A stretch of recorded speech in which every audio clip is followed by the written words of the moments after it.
someone want to do me a favor?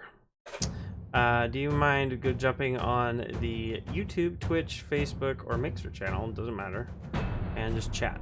I want to make sure that the chat's actually working tonight. The Discord, there'll be a link. I'm gonna get all of you on it.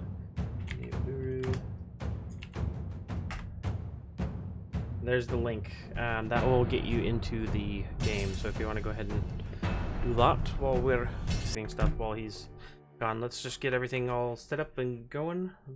Okay. Maybe if my camera comes back. There we are. Hi. Welcome everyone. All right.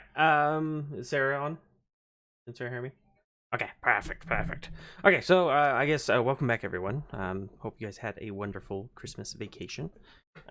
As you guys know, last time, actually before I get into that, last year we closed out the year at like $260 toward our $1,000 goal for Extra Life, which isn't super, but at the same time, that's still $260 that we didn't have donated yesterday, and I didn't do a very good job of what's the word? Marketing that until it was too late. So we do have the new team set up, so if anyone wants to participate, that link, not right now, but sometime next week I'll get it updated on the Twitch page. So if you want to participate and be a part of the team and help raise money for Children's Miracle Network hospitals, that's going to be open pretty much all year. So we're going to have the same goal. Not last year, but the year before last, we did hit, I think it was $690 something. So we came pretty close that year. So I'm pretty confident that we can make something happen for that. So it's just an ongoing goal to try and make sure that we're benefiting others, not just ourselves. So anyway, hope everyone had an excellent break. As you guys know, last time we played the very last part of our campaign in the Lost Mines of Phandelver. There were a lot of different moving parts that were happening. The intrepid group of adventurers, known as the Fated Few, have usurped essentially the plans of the Black Spider, Nesnar, who was a drow elf that they had taken into custody and actually delivered to Phandelver. Where he was taken into custody, put under strict guard, and was basically readied for transport to be sentenced and put into a higher security prison than Phandelver themselves could provide. So upon like the festivities and the merriment making of having found the forge of the spell forge and all of the different riches and things and the secrets that have been locked away for so long in the Lost Mine. Having come back to town, everyone having an enjoyable time and just generally kind of a time of celebration. And after about a week of this celebration and preparation and kind of people giving thanks and adulation to the Fated Few for having completed such a grand, magnanimous task, they're approached on a very dark and windy, stormy night by a cloaked figure who actually enters the building in the tavern and is seemingly untouched by all of the torrents going outside of the inn itself. Everyone is able to speak with her. They find out that her name is Syndra. She is an archmage. And she has grave news and informs the parties that there is a sickness that's spreading across the land, one that is being deemed as kind of a spell plague, that is essentially when anyone has fallen dead or would normally be able to be revived by normal means through somebody casting a spell or what have you. For some reason, their souls and their bodies are never able to be reconnected, and they believe that this artifact, a very powerful artifact that Nesnar was actually in search of in the Spellforge, they find that it's actually called the Soulmonger. Let me make sure I've got the correct term for it. And that this death curse yes, the soulmonger essentially is siphoning off the life force of the people in the surrounding areas. This is something that is gaining in power and in momentum, and anyone who has been afflicted previously, or anyone who has died previously and has been brought back, is finding themselves slowly wasting away, and finding themselves finding their will and their strength and spirit slowly pulled from their stripped from their spirits, kind of. Let's see, I just saw a yes. Oh, that's correct, because you guys aren't added yet. I needed you to get into the... Okay, I haven't added you yet, so that's why. Let me get to... Real quick while we're doing this. So she having come before you guys, you find that she at some point was also an adventurer, and the there you go. Now you should have access. And that the soulmonger itself inflicts her, and that she is within a couple months' time, is positive that she will waste away into nothingness. And any souls captured by the Soul Forge, if the Soul Forge is not destroyed in time, will consume those spirits, and they will be destroyed permanently. So she leaves a grave message for each of you, that to be extremely careful, because to fall in battle would mean to be permanently lost to the soulmonger should you not succeed as a group. And she's said that she has spoken with many different bands of adventurers, and many that seemingly were stronger or perhaps more qualified, and all of them so far have not returned, and have seemingly failed in their quest to try and do this. So she is coming before you, not only to save herself, but also to save those around you. You do, throughout that montage, recall all of the different cult activity that you found in the area, particularly those of undead nature. And so at this point, you guys are now kind of awakening for the new day. She had left you guys with an offer that if you were to take this on, that she could help provide you with maps, as well as she has within her ability to teleport the group to a city within Cholt itself, which is this place is very little known. It is ravenous. The beasts that roam here are generally large lizard creatures, or other just deep, thick jungles that are full of insidious creatures that only the imagination can, the deepest, darkest parts of your imagination can find. So this again is not to be taken lightly. But then you also found at the very end that one of your companions is also inflicted with this death curse, and he finds himself slowly seeing his life force slip day by day, and with each passing day, he'll be losing a hit point until it hits 0, at which point he's dead. So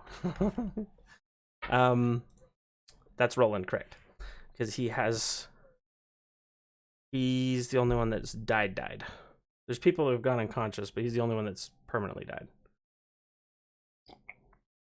So with that in mind, you guys have a very restless night's sleep, and awaken the next morning to make any preparations, final goodbyes, any discussions that you want to kind of close out before heading to Cholt.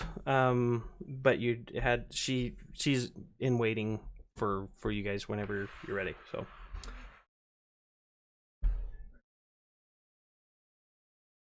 no, it's gonna be go into Discord, and in the dungeon or D&D chat there is a link that you'll click, and as soon as you get in here, I will add you to your character sheet, which I'm doing to Dora Morlum right now, so you can see it. All right, I'm gonna leave it there, at least for tonight. Just you can use your own stuff, but I don't have any character sheets. That if you have something, I don't know if it'll let you create one. Yeah, because you'll still need a token or something to attach to. So you can go ahead and, like, as we're going through here, you can update your your name and all that stuff. No problem. Sure. Okay, so I got yours in there. Who else is joined? So far, I just got Rebecca and Nathan. Okay. No problem. So I'll click on yes. Okay. And if you want, you're able to go into the cog and change the AKA name if you like. Otherwise, it'll just be your name. Looks like. Going kind of slow. I clicked your name, but it's not.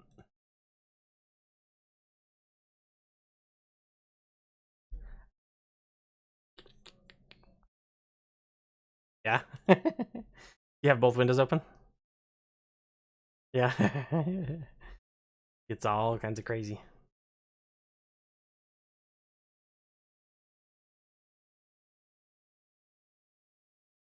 Landon, do you remember any reason why your strength would be increased to a 19?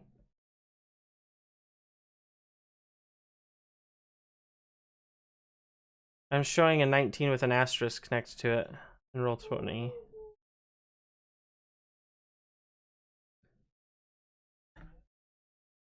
Okay.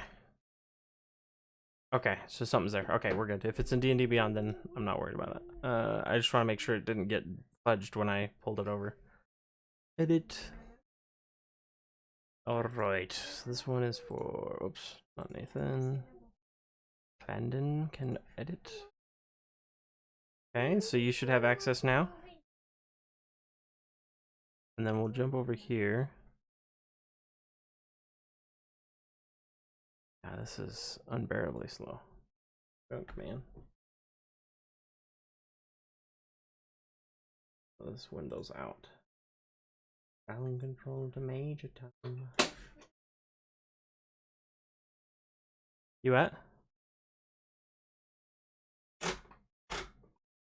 making fun of my singing? You what? I just don't. Because that's what I do. Rebecca. Oh, wait, wrong one. I just gave Rebecca Aurora. Dang it. Now it's gonna be 5 years while I click on it. Oh my.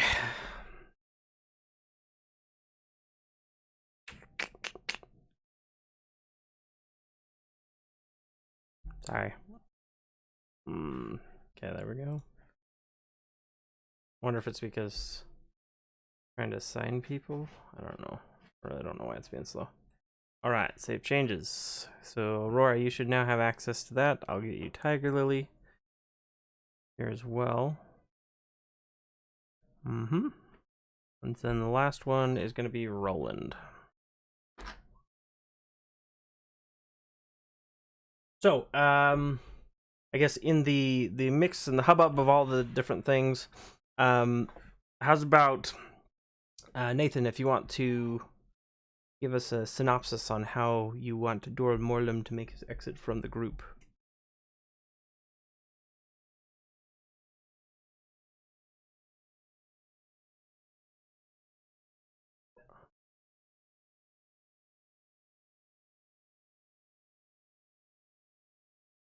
Roger, Roger.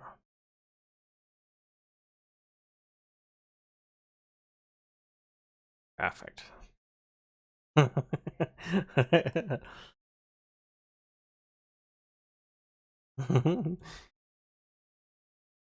Call of rock and roll. Alright, Vidax is now added to Benfina.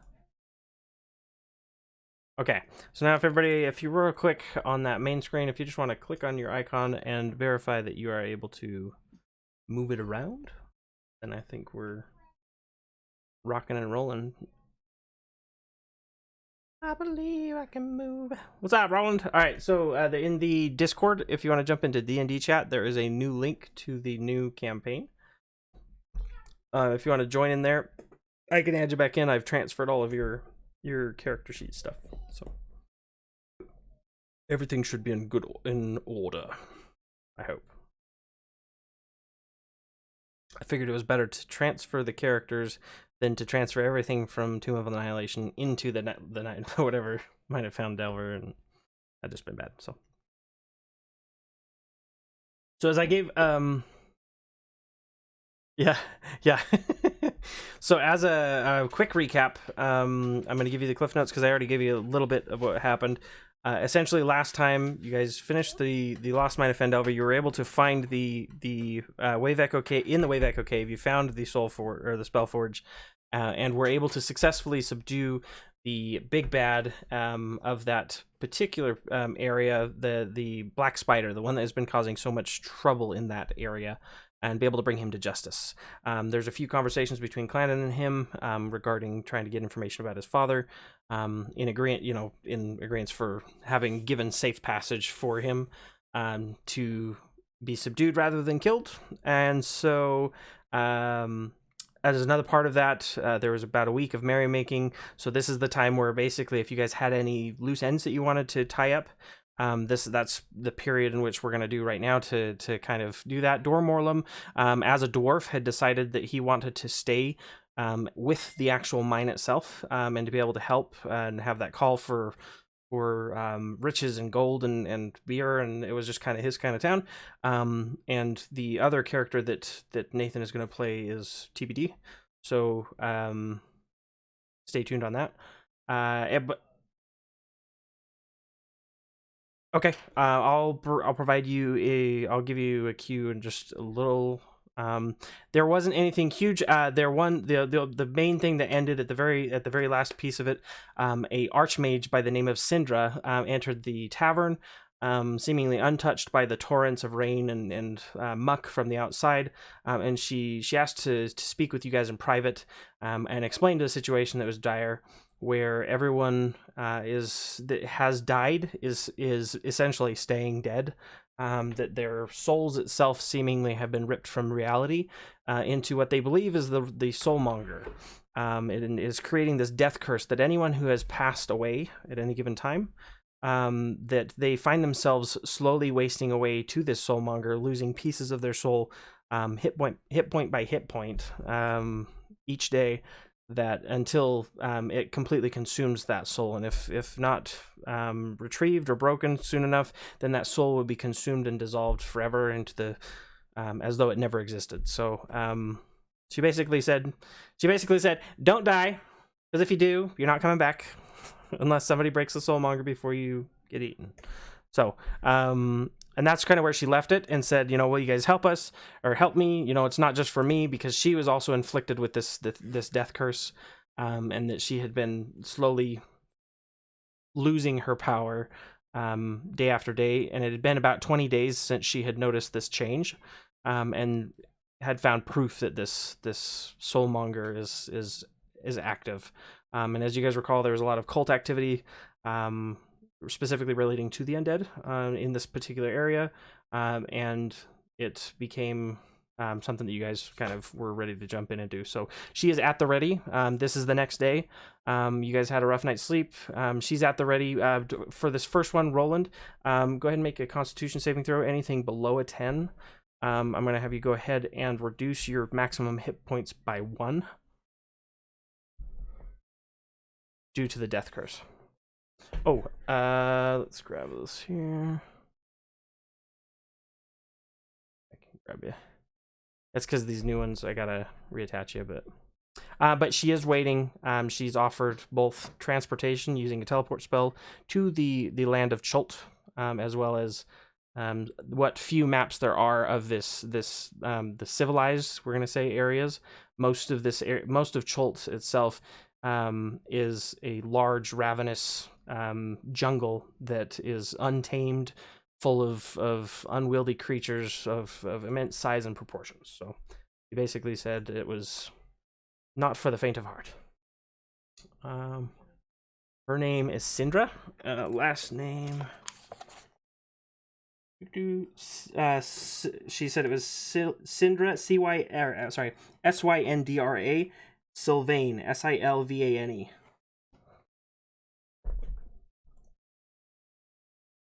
Huh?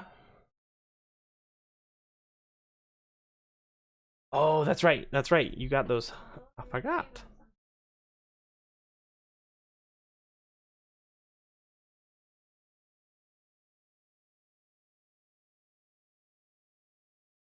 All right. So I've saved. It's okay. It's okay. Oh, Tiger Lily, Aurora, if you want to go ahead and reset Tiger Lily's maximum hit points, and any you guys have had a long rest, so with the exception of Roland losing potential hit points, that's the only change otherwise that should be.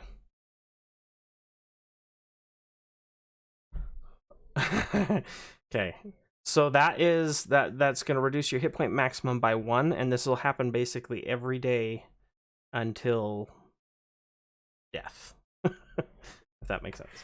So it is a imperative from what Syndra was saying that you guys act quickly, because time is of the essence.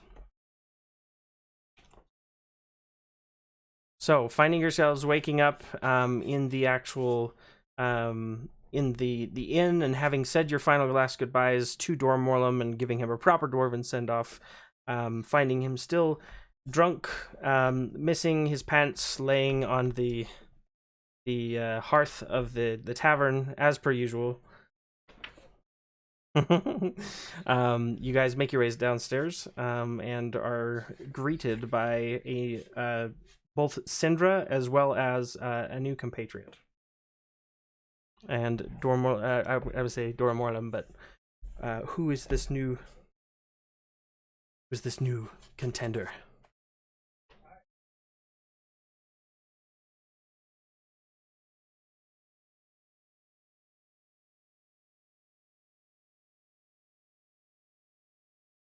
Borlum.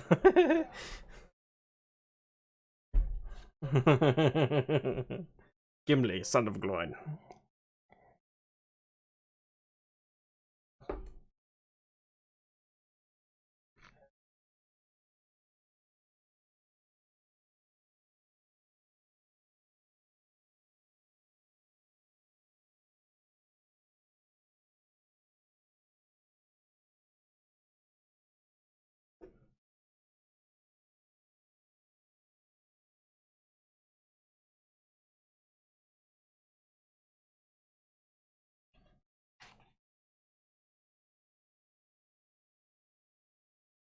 And then you expect to have a really deep voice, and all you hear is "Hi guys." I'm just kidding. Go ahead. Hey.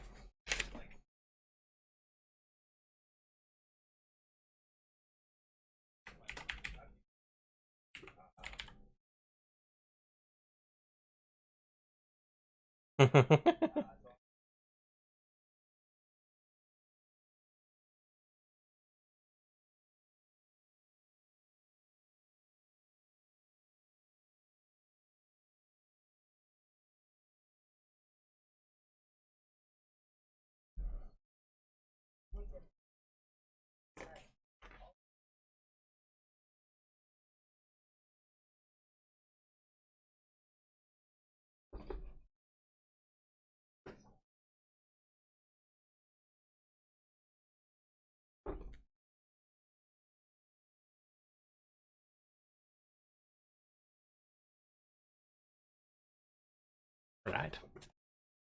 And so Syndra actually greets you, and she says, "Welcome. Good morning. I've been speaking here with our friend.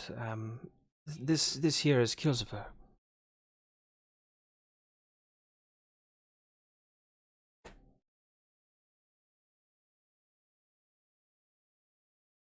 It seems that well, I thought we were speaking in private. That this one was more attentive than I would have guessed, and he has offered to come along and help you. And with this, I figured that it would be up to you to decide, but he has offered his services to be able to help in this situation.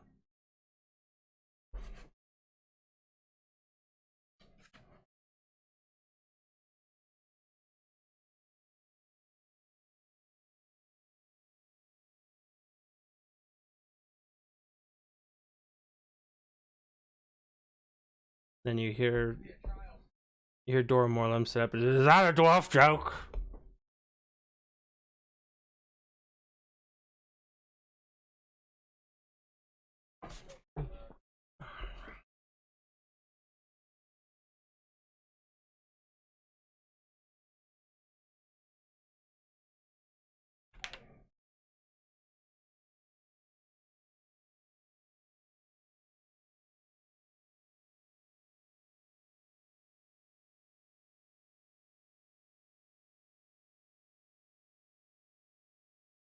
Roll for perception. Insight. Because you're trying to gain insight into what is. Ooh. So so Nathan, what air does he pull off of you? Is that of menacing, or is that of mourning? What is he feeling?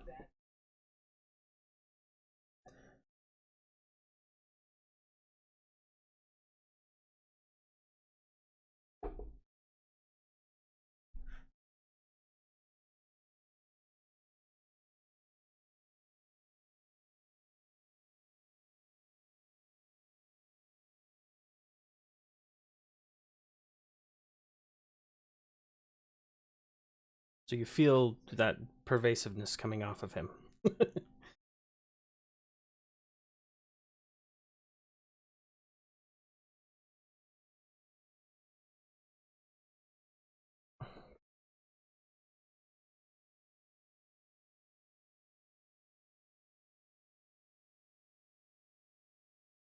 Just a tortured soul.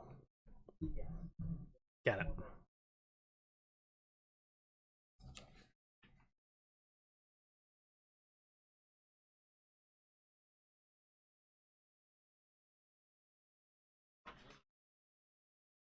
I believe that was whenever you each are ready.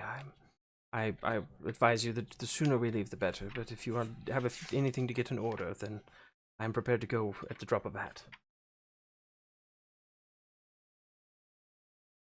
Absolutely, and then please do.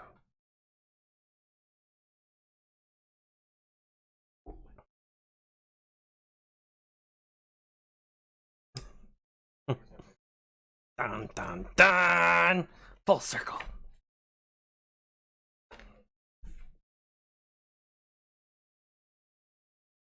Okay. You find him at his usual spot out by the. As you're walking down the street, he's down by the merchant kind of area near where Halia Thornton, her office is. He's just outside, kind of peddling his wares to different people.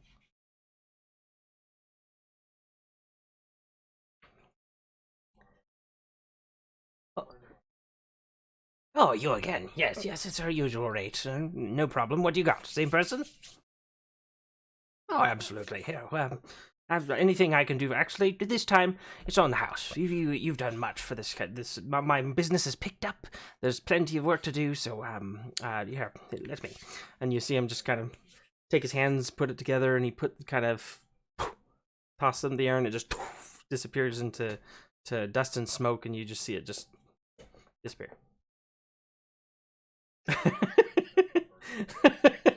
He's the town pyro. Yes, absolutely.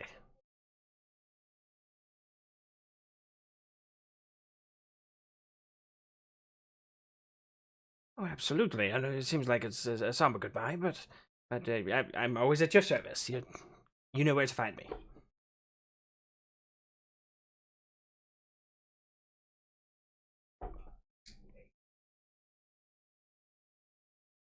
Okay.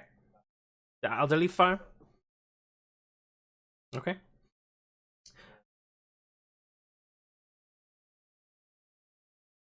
Oh, hello there. Oh, how it's been some time since I've seen you.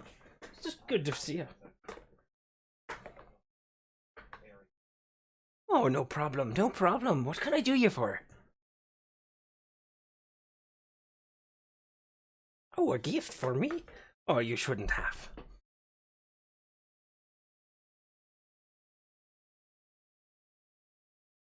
Okay. Oh, Oh, are you sure? This is a lot of money. I don't know. I don't know what to do with my this. Thank you. And she takes it and kind of folds in a napkin, and she says, "Oh, that's very kind of you, especially after all you've done for our town." And oh, I you're a sweet soul, you are. I really I see good things coming from you. I do.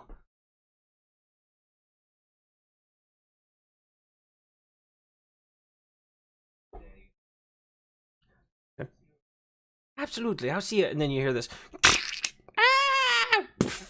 And she's like, "Oh, no, I'm sorry. Yes, thank you." And she's gonna run off. And her son had fallen from a tree to make sure he's still alive somewhere.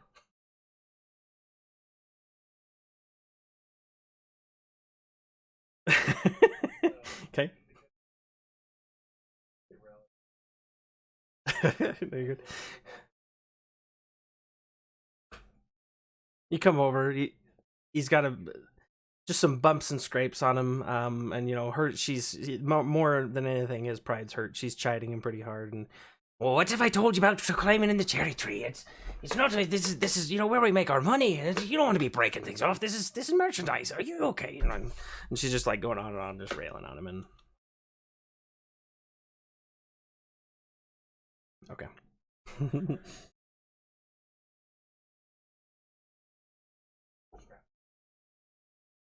Hmm.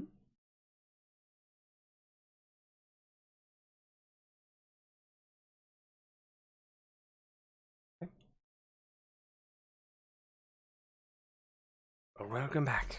Did anyone else have anything they needed to get in order before they leave?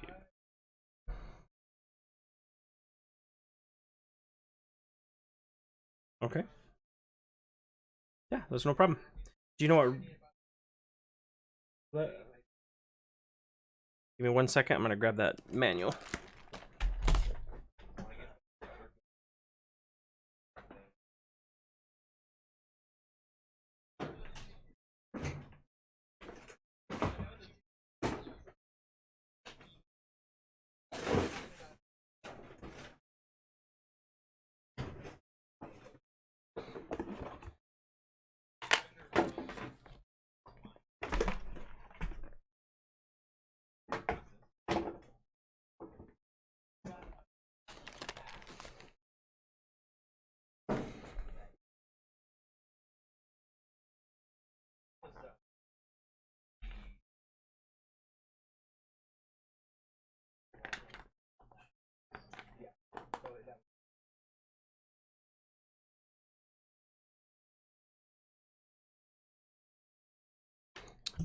It's up to you. What would in parting, particularly, I'm interested to know what would have transpired from a goodbye standpoint.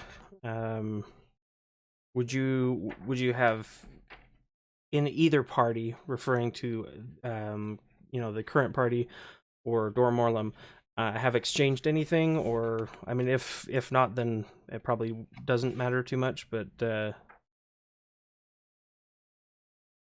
would there have been any like remember me, or was it just like, ah, screw you guys, I've come out? How would that have transpired? And I'll say that would be my ruling.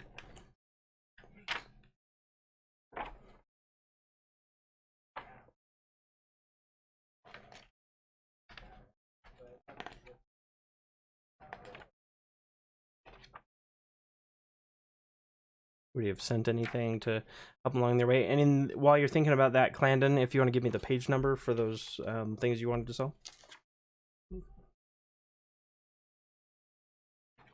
I believe so. Page 50. Small gemstones.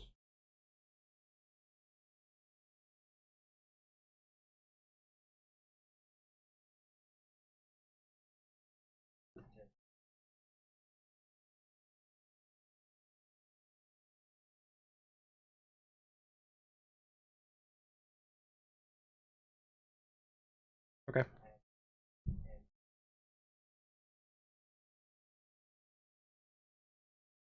Okay. So a heavy investment into that, into the stone hillion. All right. Okay. So for the small gemstones, that was 10 gold pieces per gemstone. There was 9 of them in total.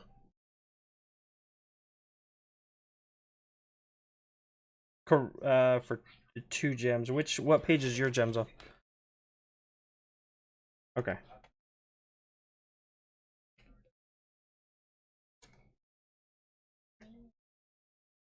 Yeah. So if you want to convert those, that'd be fine. Just to go straight. They're 10 gold per gemstone. Was there anything else you wanted to sell while I have the book up? What page? That's okay. Give me a second.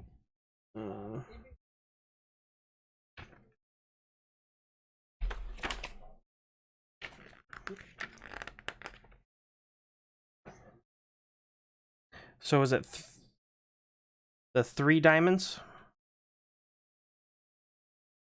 So if there's 3, all 3 of those diamonds, they were 100 gold per diamond.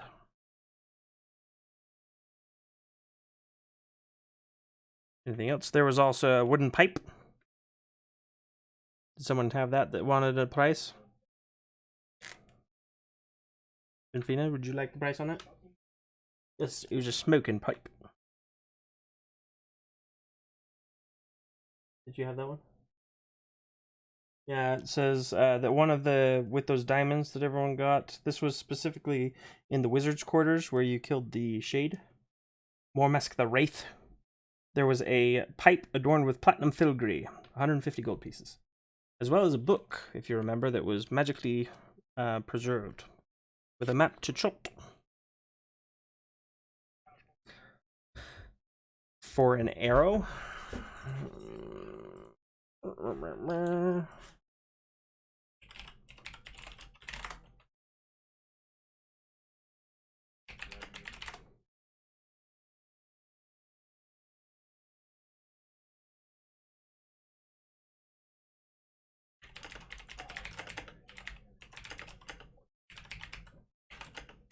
I'm looking it up for you, kind of. This would be probably from the doesn't have.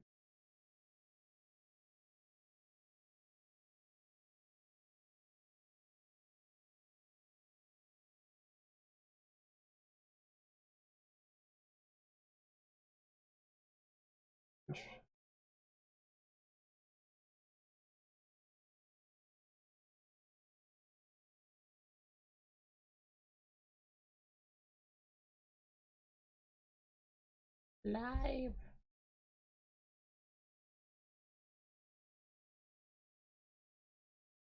I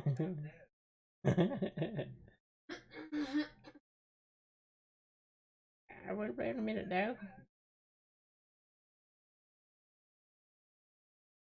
So Clandon, I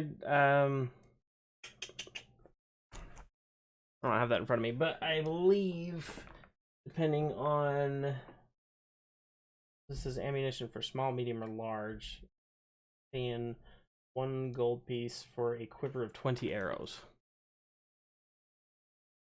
So, and that's for, yeah, so just 1 gold piece, according to this. Just mark that down. Is there anything else that you guys need identified / appraised? Perfect.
All right, and so as kind of the merriment and as you guys are starting to get to know each other a little bit more, the town begins to pick up. You hear more of the plodding of horses outside and the moving of wooden carriages. A lot more lively, of course, because people are now moving things back and forth between the new mine, and people are hearing about it and moving toward this new frontier city.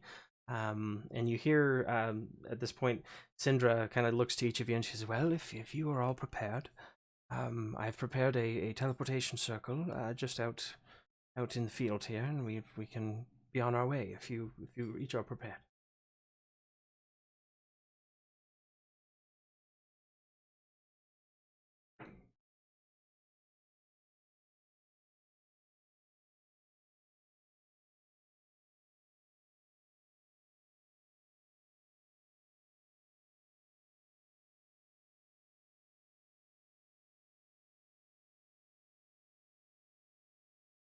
Okay.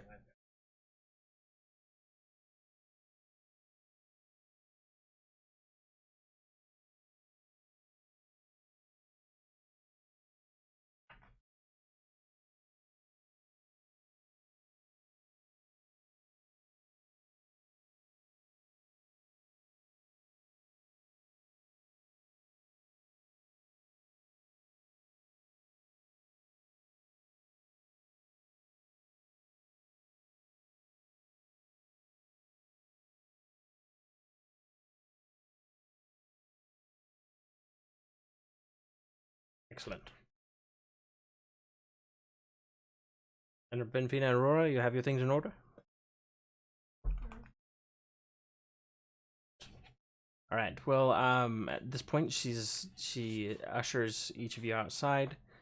You make your way out into this field to the north of the city, kind of by where that waystone was. If you guys recall the large stone obelisk underneath. But as you approach, you find that the area around it has been kind of cleared out, and has been preserved in a way. And as you kind of approach, you start to see these drawings and runic symbols in a circle all around near this marker. And she says, "Well, here it is." And she steps into the circle and she says, "This will transport us, all of us, instantly. I need you each to stay close and stay focused, because this, we don't want anything going wrong. Teleportation spells can be somewhat tricky at times, but I believe that I can get us to the fort in the actual the Port Nyanzaru in Chult, and where we can meet up, and I can introduce you to a few different folk around the city, or you can venture out on your own and find what you can. But but again, I cannot press upon you any further the dire situation in which we are each in. We need to make sure to move fast, and if we need answers or if we need help, then we need to be clear about it. So if you are prepared, please join hands with me." She kind of beckons everyone into the circle. Tiger Lilies kind of squeezes in. And then as soon as everybody locks hands, you see her kind of close her eyes for a second. And then the surrounding area, it doesn't necessarily become like dark, but it's more that the light emitting from these runes just and then suddenly there's this flash of light. The once kind of marshy, or not really marshy, but more like forested kind of arid feel to the air becomes very dry and very dust filled kind of taste hits your mouth and your nose. And as you kind of open your eyes, you feel the heat of the air and the very humid kind of smell of fish comes into your nostrils.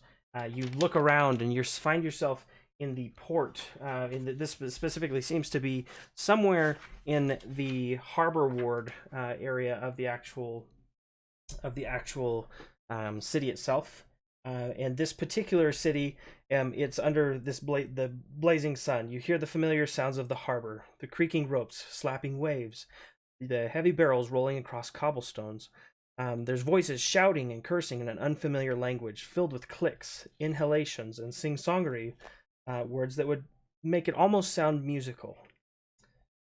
The aroma of unfamiliar spices and tropical fruits mixes with the wharf-side smells of the fish, tar, and canvas. Beyond all that, Port Neyers-Rue is an explosion of color. Buildings are painted in bright shades of blue, green, orange, salmon pink, or the walls are adorned with murals portraying giant reptiles and mythical heroes. Every building sports a basket of clay urns with colorful flowers draped in leafy, flowering vines. Minstrels in bright clothing adorned with feathers and shells perform on the street corners. Multicolored pennants and sun awnings flutter atop the city walls. A crowd of children dressed in feathered hats and capes races past you, squealing in delighted terror as a street performer, costumed as a big-toothed lizard, stomps and roars behind them. The whole city seems to be a bustling, sweating, laughing, swearing, and singing, all in one accord. And you hear, again, just this, with this cacophony, and you take your first breath in the city of Chult.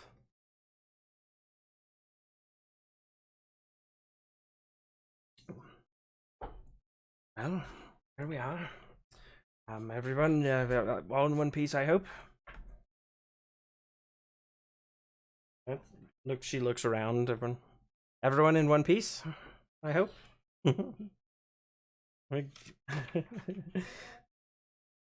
Oh, that can happen at times. It's a little bit jarring. The sickness will pass soon. I promise.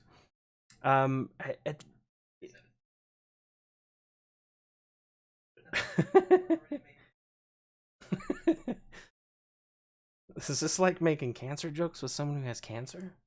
I don't know how I feel about this. Clandon, roll for a dexterity save as lightning hits the ground. Just kidding. So she kind of ports in. She says, as you can see, I believe this seems to be the harbor ward. If you would need, this city is filled with many different people and colors. Each of them are very eager to do business with those outsiders. As you know, Chult is a very isolated country, and this particular bastion of civilization is one of the few holdouts of places where commerce can thrive. Outside of these city walls, it is a very dangerous country, full of jungle and other things. And the one advice I can give you in the city is to be on your best behavior. It is run by the princes of this city, and I would not advise gaining their distaste. They are similar to kings and queens in other areas, but it is very mercantile the way that this place is run. But as long as you kind of stay the path and don't cause too much trouble, then I'm sure that you won't have any problems here. But I myself I've expended most of what I'm going to be useful for at this point, and I will be, if you need me, I will be staying here at Wakanga's place. He's one of the princes. A good acquaintance of mine, and from past adventures that we had done together. Do you require anything from me? Is there anything you would like before I go? Oh yes, excellent. And so she pulls out from her side pocket here.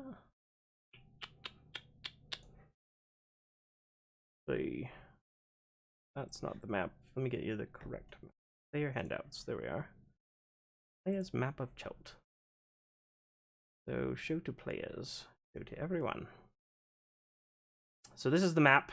And as you can see on the map, most of this peninsula is uncharted territory. The place that you guys are specifically, if you look at the very top, Port Nyanzaru in the Bay of Chult, that is way up there at the top in the middle. And so when we go here, actually I can switch to you. I'm gonna switch it to the main map, so bigger. There we go. And I have a little square up there that I outlined in red, so it's easier to find out where the party is while we're traveling through this area. But this is... yeah. Load. Load. Load. So you see some rudimentary markings here. You see Port Nanzaru is the kind of shining gem of this, and then you see a couple places on the map where it marks different what look to be mining camps, or industrial areas that may or may not be in use, because she did mention that the maps that they have were from before the collapse, before a lot of these places were overrun, and people were forced back into Port Nanzaru. So. Yeah, go ahead. Yeah, go ahead. Go ahead and roll my history check. Anyone who is interested. Also, I'll do a combined average.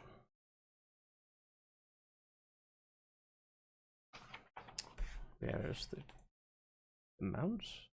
8. Did that not? So when you click on your person, it does not show it? In the right-hand side. It doesn't have your... I thought I added you. Can be edited and controlled by Roland. Go to, on the right-hand side in the... which tab is this? Oh, it's being slow. The newspaper tab, I'm pretty sure. At the very top, there should be a player characters folder. Is yours in there?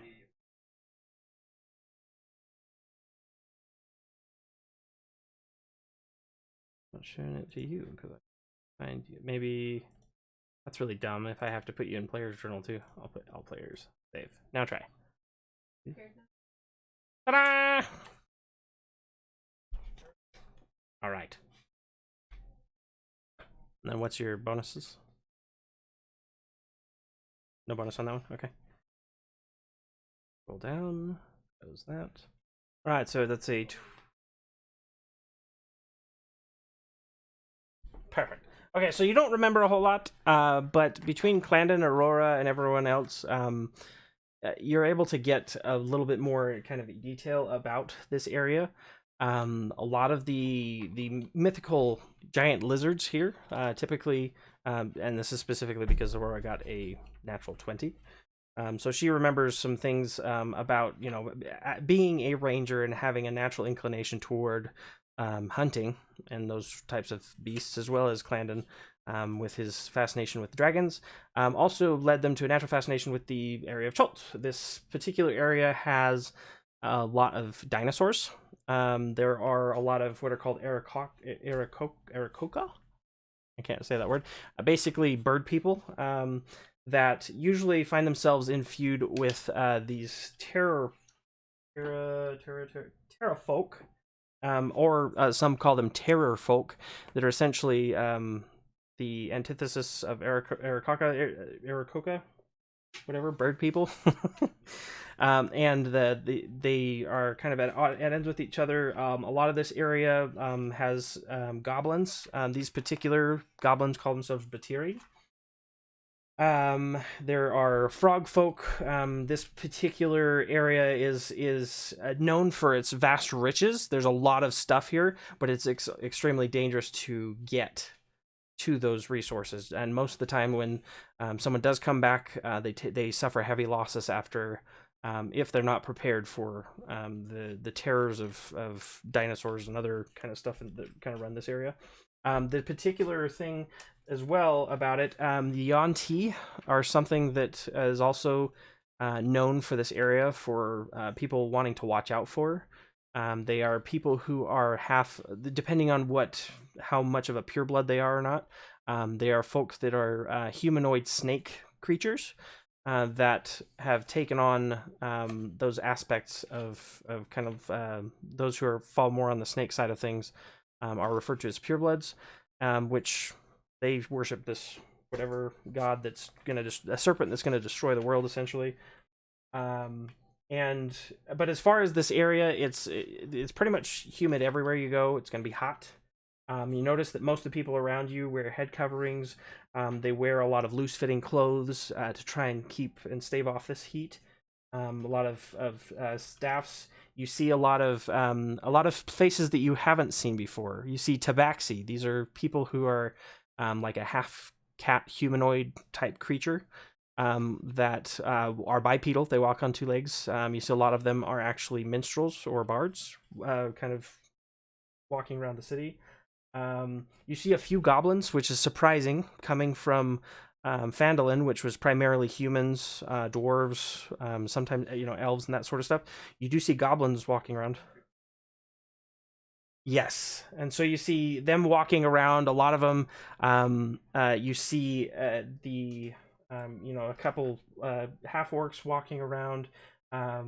You see dwarves, some of which are actually albino. So you see that some of them, their skin is actually white. Their hair is also white, and then the when you look into their eyes, they have kind of a pink, purpley hue to them. I mean, this whole area is just bustling with all the different things, and so really, from just a quick one from the. You also see in the actual streets, you see some medium to large dinosaurs being used as beasts of burden. They're pulling carts, and so instead of horses or other types of beasts of burden, you do see that seems to be on the regular. And as you yes, so you see a triceratops kind of plodding slowly, and you see some gallimimus running past with people on back. You start to approach, and then a guy cracks his whip right near your ear. He's like, "Out of the way!"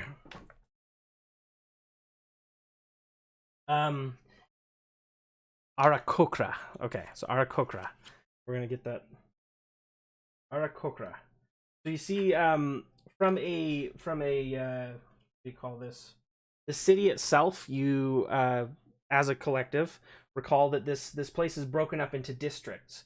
There are wide city walls, which actually I might have a map here that shows. Go to that one. One's going to be a better view of it, I believe.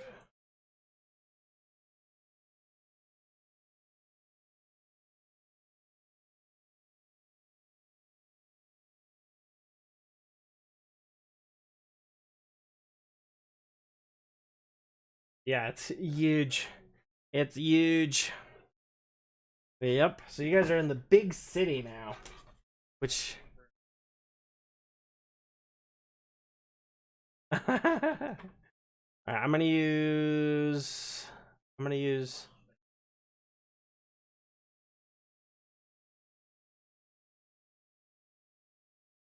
right, so Vinfina is gonna be our marker for teams because here's the first one I grabbed. So you guys are right here in the port. Okay.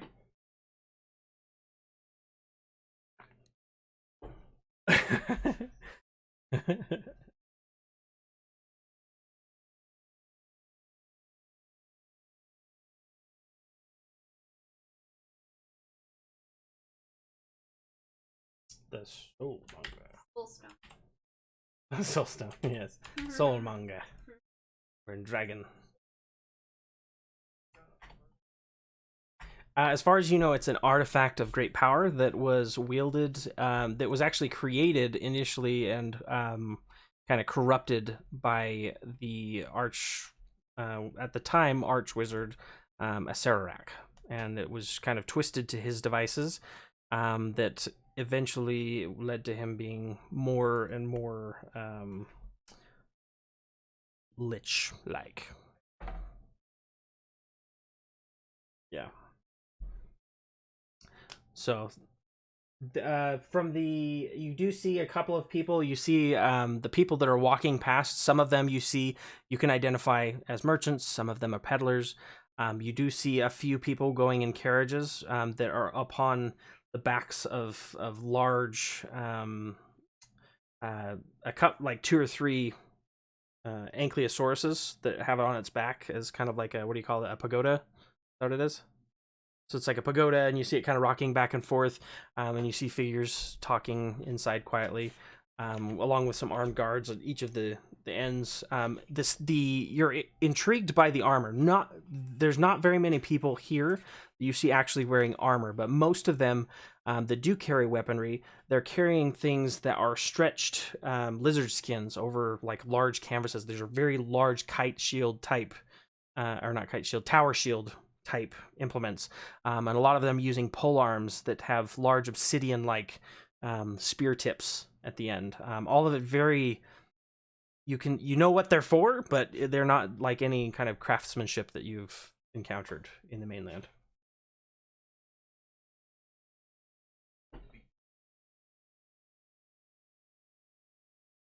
Oh, is it still playing that one? Yeah, no, I wasn't even hearing it. I didn't even know it was there. Dun, dun, dun. All right, here, let's switch to the actual Market Bazaar one. Oh, the other thing that you notice, that as I'm looking for this thing, large city trading today. Put the volume down a little bit. There you go. Perfect. So the other thing that you notice is that a lot of this city, that they have a very intricate usage of waterworks. There are aqueducts that are running from place to place. You see things that are turning millstones. In the forge, they're using them as kind of this hydro pump to use to actually forge things. You see large, deep channels that are probably about 2 feet wide and about a foot deep that look to be to handle the runoff from water. And because as you're standing here and kind of talking, it begins to rain, and it rains very hard. But as soon as it came, it's gone again. And you see that all of this, they make very efficient use of the water, and they're very, like, most people don't even break out an umbrella or anything. They just kind of walk through it and just like it's commonplace type thing. Right now, in this particular time of day, when you left Phandalin, Phandalin time, when you would look up at the sun, it was probably 9-10 in the morning. Here, you notice that the sun has gone probably closer to 1 or 2 in the afternoon. So it's you're not sure what time it is, but you can definitely tell that this is in a different part of the world.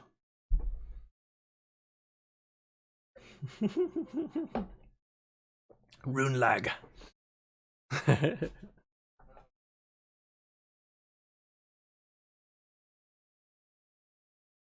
There's lots of. Okay. So as you're kind of looking around, is this something you're asking out loud to Syndra, or amongst yourselves? She's kind of standing in wait to see if you guys need anything else before she left. She's pulling out these maps. She hands these to you, and this is all the while Roland's kind of heads reeling, trying to hug dinosaurs.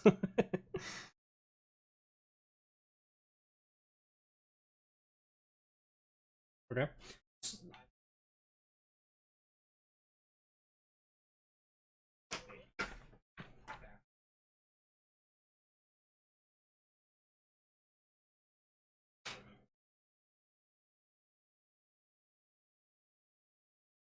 Oh yes, I imagine at some point you're going to need lodging. So if you're wanting for a more raucous place to stay, I believe the Thundering Lizard is a place you should seek out. Otherwise, oh yes, very well.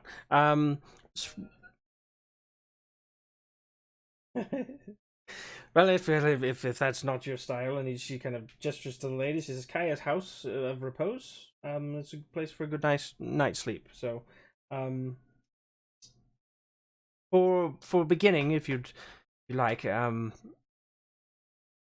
believe after leaving here, Wakanga Otamu, he's one of the princes here, one of the mercantile prince, that I'm going to be staying with. He may have some additional information. but I'm not sure. I'm gonna need to give him a little bit of time and make sure that we are announce our presence before entering. But that shouldn't take more than a few hours. I'm sure. So if you guys are okay, I can come and find you in this area shortly after.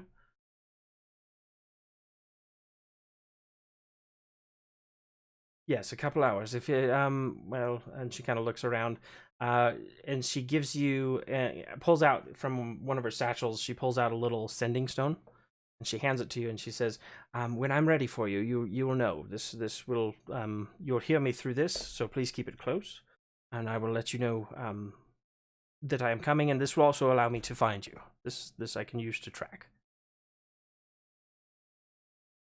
She just puts her hand out for whoever's going to take it.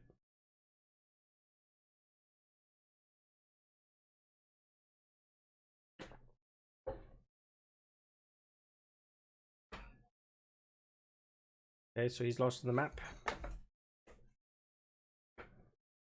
It's shiny. Okay, so she kind of looks to him and hands it to him and says, "Please, take good care of that. It's quite expensive." And then at which point she says, "All right, and I'll be off, and I'll see you in a moment." And then at which point you see, she kind of pulls her robes closer to herself, and you see her just wink out of existence.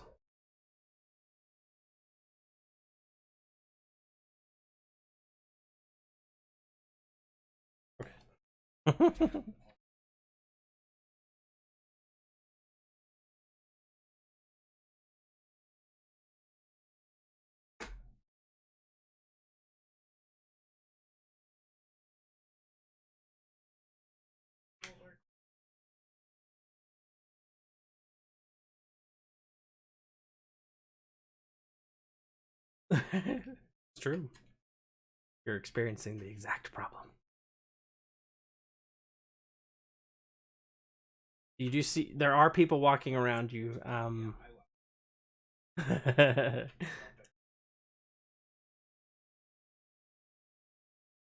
Oh yes. And you hear him start kind of the way he's speaking with clicking noises, very very islandish in nature. Best description I can give. He at that point he kind of looks at you, and if he sees that you're confused, he kind of pauses for a second. And he says, "Oh, excuse me, my apologies. My common is not that great." Oh, and things I'm not a halfling. I'm afraid I cannot. I'm sorry, but yes, I speak to you. What?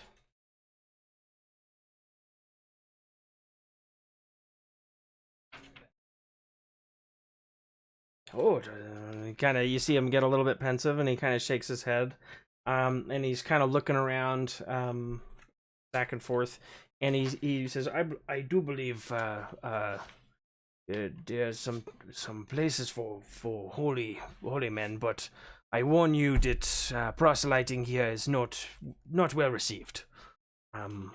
If you proselyting, no, do not go to the townsfolk and ask them to worship your god, but you're more than welcome.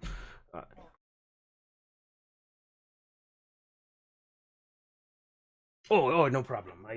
I warn you from. I know. I see you're here, fresh off the boat. I want to make sure that you don't, get into much trouble there. But yes, if you would like to go to the Temple of Gond, it is over here. And at this point, make sure that I'm pointing to the right place. This one. And you're actually standing right next to it. It's and he looks and he says that symbol, and he kind of pulls off these those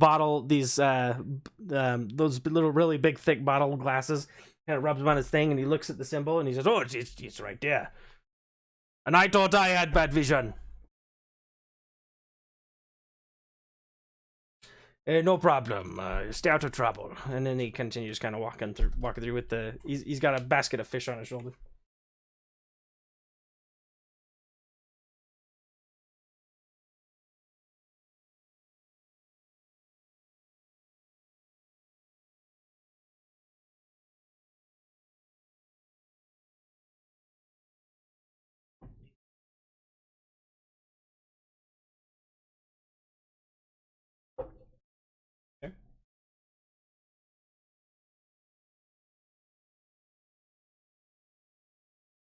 Okay. What's it? And just for, I'll give you a description of it, and then we'll find out what everyone else is doing. So, as you're approaching, what you're seeing is this boxy stone temple of Gond. It looms behind the royal docks. Um, this is a popular place among Port Neander's many artisans, craftspeople, smiths, ivory carvers, and hydro engineers. It has a large hydro forge as its centerpiece, and there's an immense fountain that water jets out continually, creating a cacophony of different shapes and designs. It's all done with nozzles and valves and moving cams, all driven by the city's plentiful water pressure. So as you kind of approach it, this is like going to Venice or something, with all the different fountains, all the different crazy things, with the added addition of, you know, the clicking and the people tinkering and the sounds of just continual craftsmanship being happening.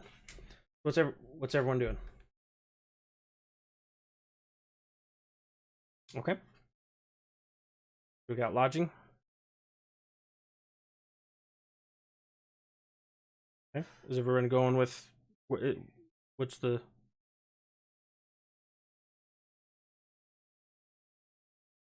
so Roland's in the temple? Is anyone going with Roland, or everyone sit together? What?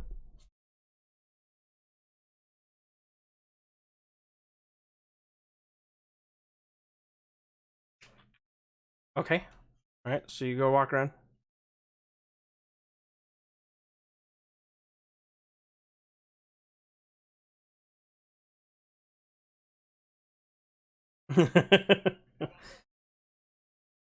You approach and you see that the map he's holding is like he's turning it sideways and just.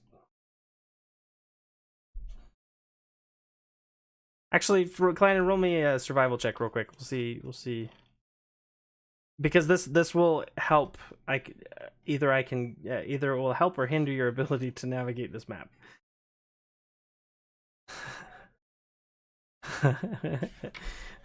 Go ahead. You can assist. Roll, and if it's above a 10, then it'll be fine. That'll be the DC. I was gonna say you could give him advantage, but we'll just say whatever your roll is. Yep. So you're able to help him orient and say, we're right here. And this is the harbor. That's that. Blah blah blah. And you're able to kind of write what's in there. Looking through it, you do see some areas that look like they might be lodging.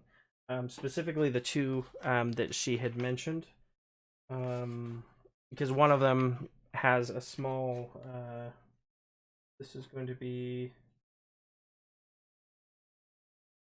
Trying to see which area that one was in. I get them mixed up. I hate coming into a new city map, because then it's like, okay, where's? I've got to orient myself where everything is.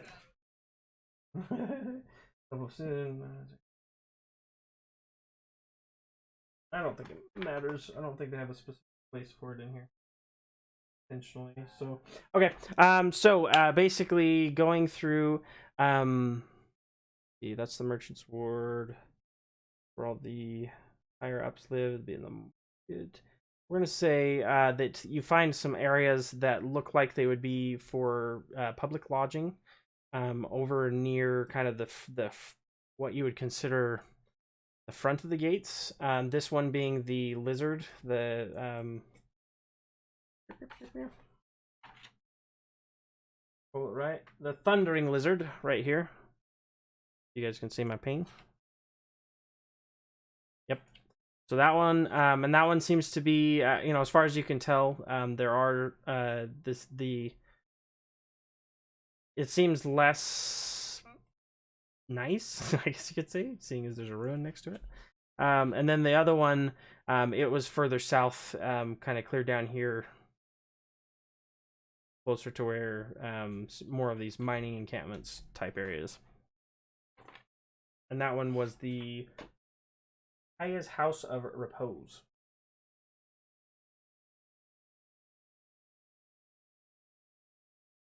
So you're able to identify those and orient yourself, should you desire to go to those areas.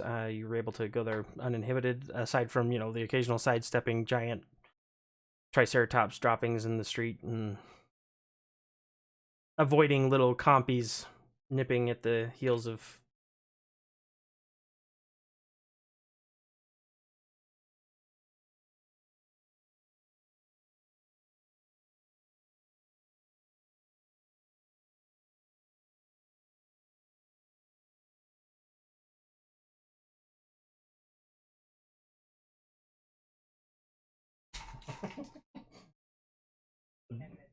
The burning question on our mind is, where do you keep yours? It's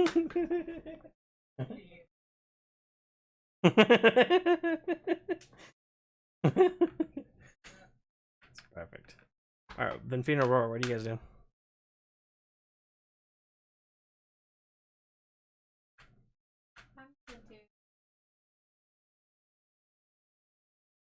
Okay, go ahead.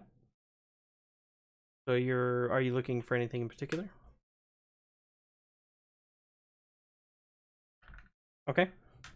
So upon taking a moment, breathing in and kind of getting that visceral kind of white light emitting from your eyes, you look around trying to see what's going on in the city, trying to identify any immediate problems in the area, and looking around, you don't see. I mean, you see that your typical, some people are kind of shining with the light of whatever deity that they profess to be a part of.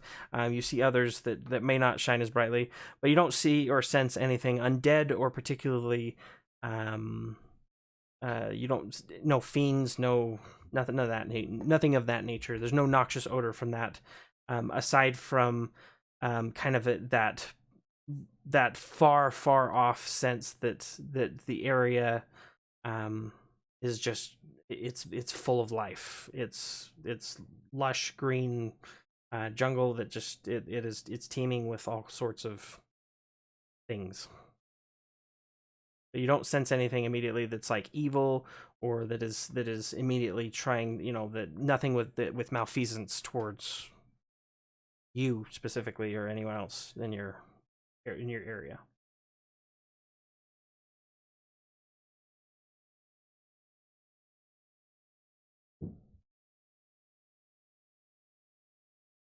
Okay.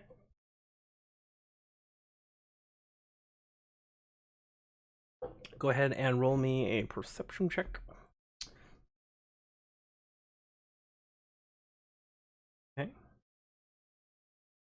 Perception of 13. All right. So, just looking. Okay. So what I'm gonna ask you as well, Aurora, what you're doing. So once I finish with this, the two of you, when you're sitting looking around, you see a couple of different people.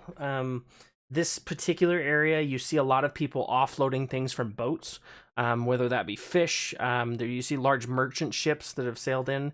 A lot of people with different types of clothes, different fine silks, and as well as just a lot of laymen are dragging things on and off of the boats, and taking them to various shops, different places.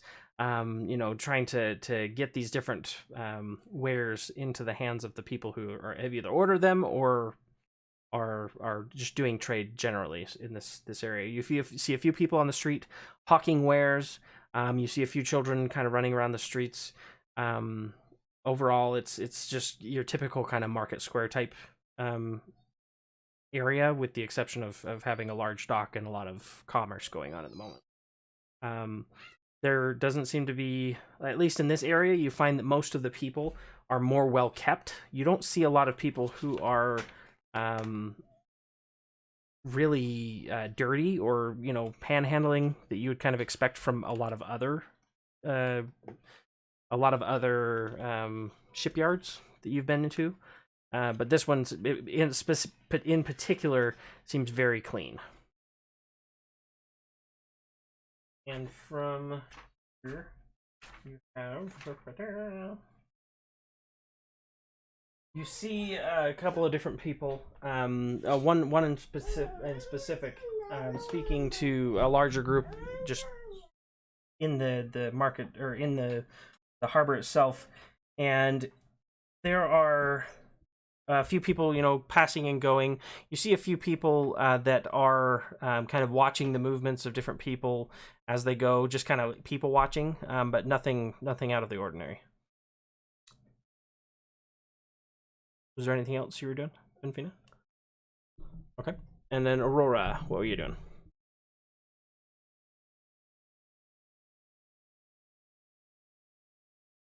So Roland went to the Temple of Gond. Nathan, or sorry, I gotta get your name down on the new one. Kilsiver, and Clandon started walking off, looking at the map. I'm going towards kind of the market or the merchant area to the north, making their way through the city. And then Venfina is kind of people watching on the docks. You guys have a couple hours before anything, or until until Syndra is gonna be introducing you guys to the one of the merchant princes.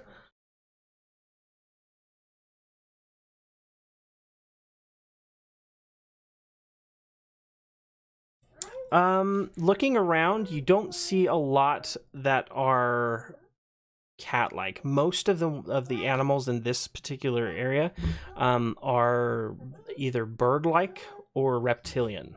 You don't see very many mammals. You don't see like horses on the streets. You don't see anything of that nature. Most of them are how do you put that? They're not all dinosaurs, but you have some ostriches, you have some of that kind of stuff, some chickens, but you don't see any panthers or cat-like creatures right now.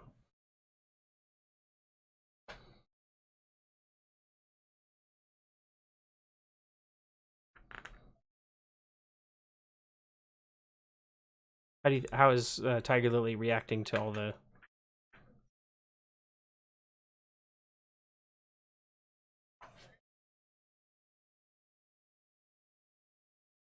Okay, so she probably sticks really close and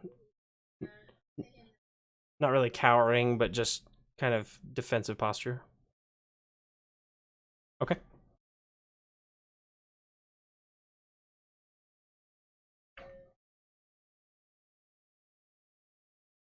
Okay.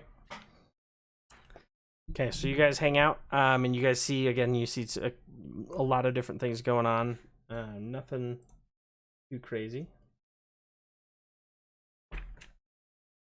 So, coming back, rolling back into what Roland. Was there anything specific you were looking for? It was just kind of.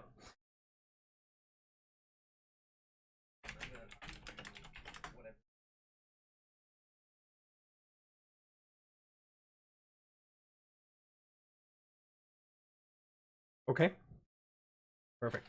So, upon entering, you notice that most, if not all, of the people, while you saw a lot of the different people coming off the boats being different than a lot of the Cholton peoples, this guy, pretty much everybody in here, with the exception of maybe one or two, all of them you see are natives, and most of the Cholt folk in this area that you can kind of identify as being like people who've been here for a long time.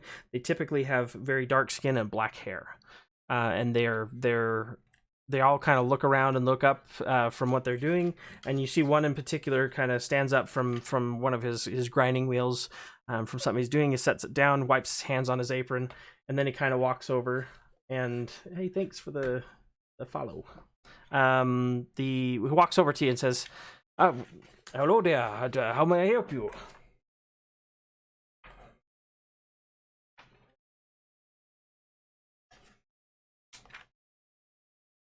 Oh, that's very far away. Welcome to the. What brings you to the city of Chort? I see you're a follower of Gond.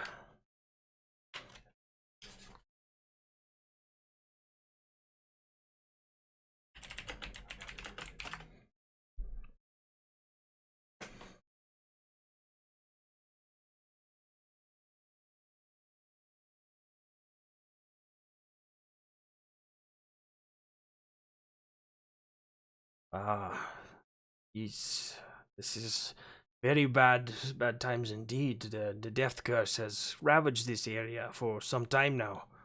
I'm sorry to hear that it is something that is inflicting upon you as well. Juma, here my assistant, he has lost his father to the very same, and we were unable to revive him despite our best efforts. It seems that he is well beyond Gon's reach.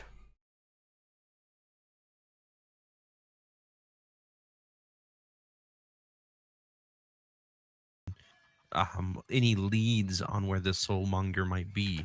Me and my companions are specifically here to try and uh, take care of it and stop this curse. Oh, that would be something to do indeed. It is a great affliction upon the people. That I've heard many who've fallen ill, but were not able to return from this illness or to be able to recover. If this is something that you truly want to be of help for, we would like to offer to be able to help you in any way we can. We can find information and perhaps be able to help supply you with some bearing on where you might be able to find this thing. This is something that plagues us greatly, and would like to be rid of this great city. I appreciate any help that you can offer. Yes, my pleasure. Well, I don't have any with me personally, but other than hearing about different people having this death curse, the symptoms are the same each time. They waste away slowly but surely. They die, and we are unable to revive them. It is necrotic magic at its worst. And from the I will put out to see if there is anyone within our ranks that might be able to help us and be able to give you more information. But it seems right now I am unaware as to the whereabouts of this horrible device as much as you are. This abomination to all the things that our Lord Gond wants us to create. It goes against everything we believe.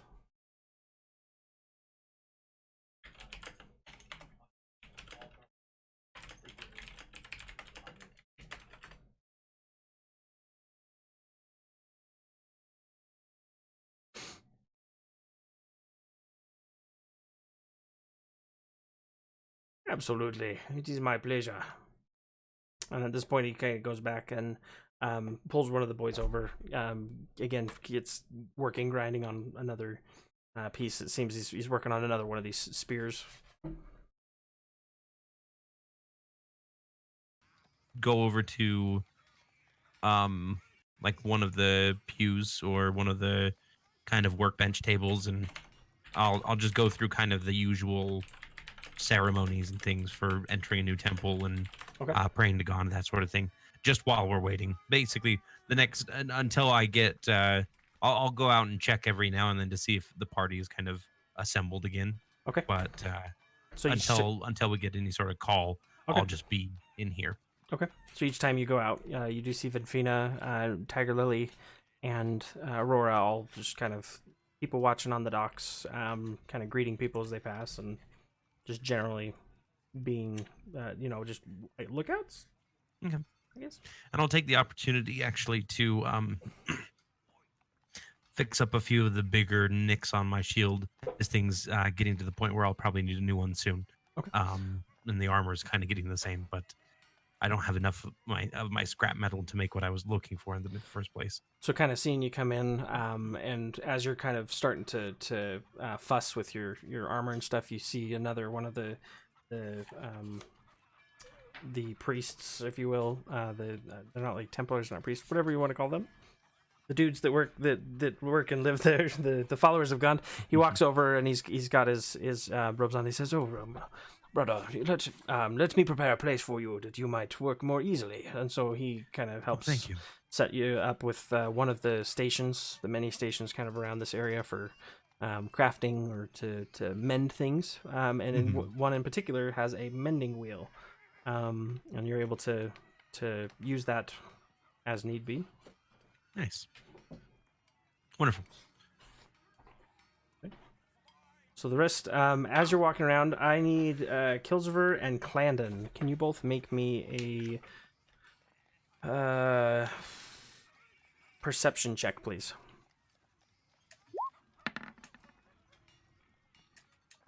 Okay.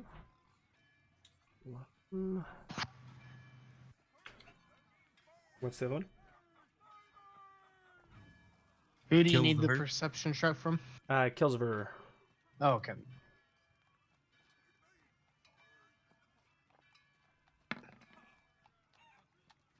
Very perceptive of you. 17. All right, so That would be a 20.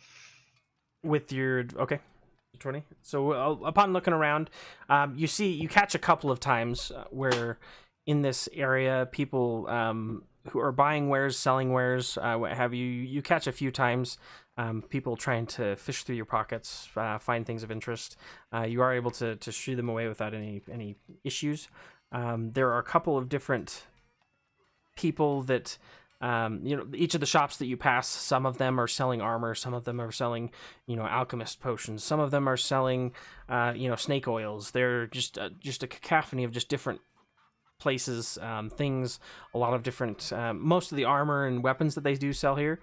There are a lot of spears. There's a lot of these like tall tower shield type implements. You also see a couple of places that are selling exotic animals in this area as well. You find that from at least from this area, there's just tons and tons of stuff. But you are able to make your way through and able to locate successfully the Thundering Lizard, as well as the other establishment. And you do find you believe the reason why this Thundering Lizard is so raucous. This is in kind of more the slummish, poor portion of the town. It is still within the city walls, but this seems to be where kind of the riffraff congregate, and kind of why it has its bad name of being a little bit more difficult to get a good night's sleep at. The other one seemingly more well respectable. A lot of the clientele coming in and out are wearing more fineries. The hall that you come into has great hearth, a lot of warm, nice thing. The adornments are of quality craftsmanship, just a little bit better taken care of. So as far as those two, that's what you're able to find through the walking area. At which point you're actually going to feel, for Kilziver, in your mind, you're going to hear a voice, the similar voice from Syndra saying, "I believe that he is ready to meet you." I lean over to Clandon and What was that? say, Syndra's called us to regroup with our people. Oh, we just got here. Yes, but she is calling. Okay. Well, at least we know where to find it. Let's head back. And as we go head back, we can talk to them also about what place we want to stay at. But Yeah. So you guys, did if it you? was Dora Morlum, he would have stayed at the Thundering Lizard. It's true. All right, so you guys are able to kind of navigate your way back. You find Venfina and Aurora standing on the docks, still kind of conversing with people, or just kind of just doing their thing, conversing amid one another. As you're passing, if you can hail Roland, who's just finishing up polishing some of his armor and making it kind of tried and true again. Roland, come. Oh, thank you. I'll stand up and I'll thank the priest again and strap the armor back on. It was my pleasure. Now you take care of yourself. May God be with you. And I go to step out and then I stop and I turn around and I say, actually, could I have you hold something for me? Sure. What And can I'll we pull the wrapped cloth staff off of my pack, and I'll hand it to him, and I'll be like, "I found this item on someone of well, with evil intent, and I am wary to just deposit it into another evil's hands. So I was hoping that you might hold this and keep it somewhere secure and safe." Oh yeah, yes. We can do that. Is it a cursed item? And he kind of looks at it very suspiciously, not wanting to touch it. No, it is not cursed. It is just it. I'm not quite sure. My skills in identifying are not as good as they could be yet. All right, we can hold it for you. And what should I put down as the reservation for? Just put it down for Roland. Roland. there's a lot Greenfield. Greenfield. All right. Right. So he goes and he pulls it back and he says, it is in our storeroom. I have added it to our ledger, and it is in there whenever you are ready for it. Perfect. Thank you. My pleasure. And then I'll follow them out. Okay. You guys are walking out. You do find everybody in that same area doing their thing. Mm-hmm. Okay. And at which point you see a familiar face blink into existence and flue powder in the middle of the street. There's a kid kind of walking by that kind of falls to the ground and just like, oh, I'm deeply sorry, child, and pulls out a coin and hands it to him, and lets him run off. Wakanga is ready to meet you if you each are prepared to speak with him. Let's do it. Right. Perfect. Well, once again, this one is a little bit disorienting, but not quite as bad as the teleportation circle. Are you going to be all right with that, Aurora?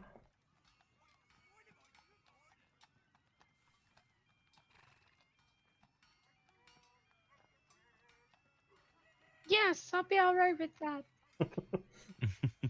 All right. Well, let us go. And so he puts out her hands, touches each of you, and you feel a familiar kind of warmth. At this point, you see just kind of like for just a moment, you think there's just this trace or faint outline of light around each of you. And then it feels like you're being crumpled into a little ball. And then at that same instant, just as the air is knocked from your lungs and you come out the other side, it's as though you were stuck inside of a sleeping bag that was slowly getting crushed, and now you've been set free. Even I was a little unnerved by that. Well, it's the fastest form of travel, but it does take its toll from time to time. I'm sure that our high elven friends here can understand the effects of using a similar spell such as Misty Step.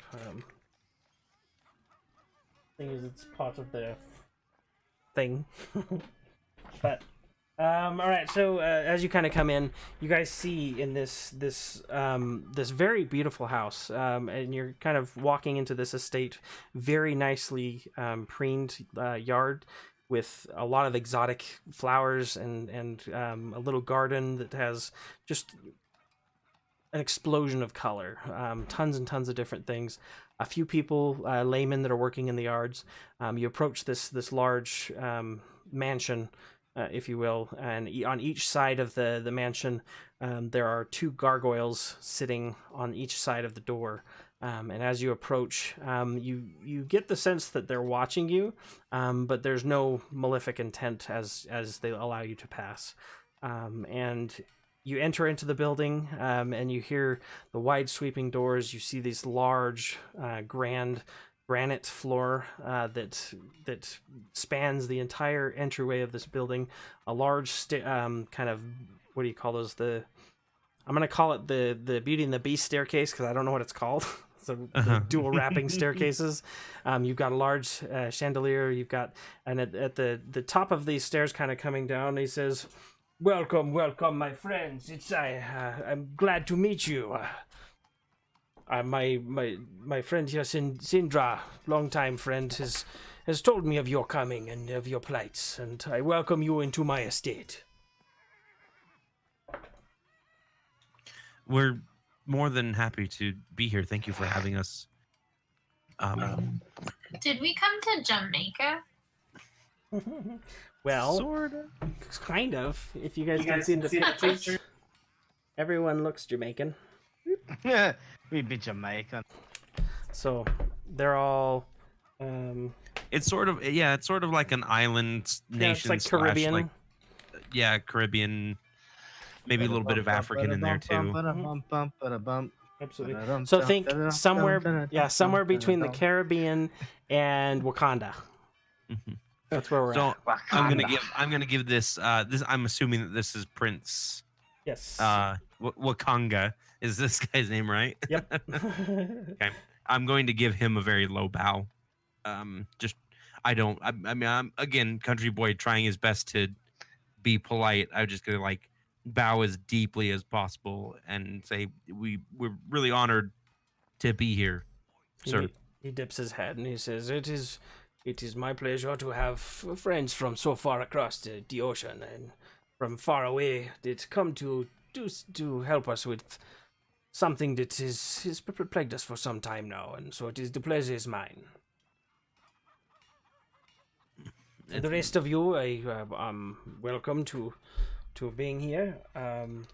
I myself, I don't know how much she has spoken to you, but I deal in much knowledge and information, lost lore and potions and scrolls. It's my specialty, if you will. It is my station here in, I was gonna say Wakanda, in Fort Nyazaru, and and I want to be able to help you the best as much as I can, because this hurts me and it hurts my business and my people and my friend. So I say nope, and I run over to the nearest trash can and throw up. Okay. And then Syndra just kind of looks over and says, "I'm afraid that this she doesn't take us well to the instant travel. I'm sorry." So he says, "Well, I don't have a whole lot of information for you, but what I can do at this moment, I do have many items at my disposal. These range from potions to spell scrolls, and I have some on hand. If there's anything that I can help with, I can definitely help. But these are very costly, so I can give it to you at a good price." So sorry, out of character here. I thought he mentioned he is a seller of information, or that he does deal in information. Yes, he deals in information. He is specifically, that's his thing is like minor artifacts, minor stuff, and just getting information from around the city. Gotcha. And they've been collecting, at least from what you're from.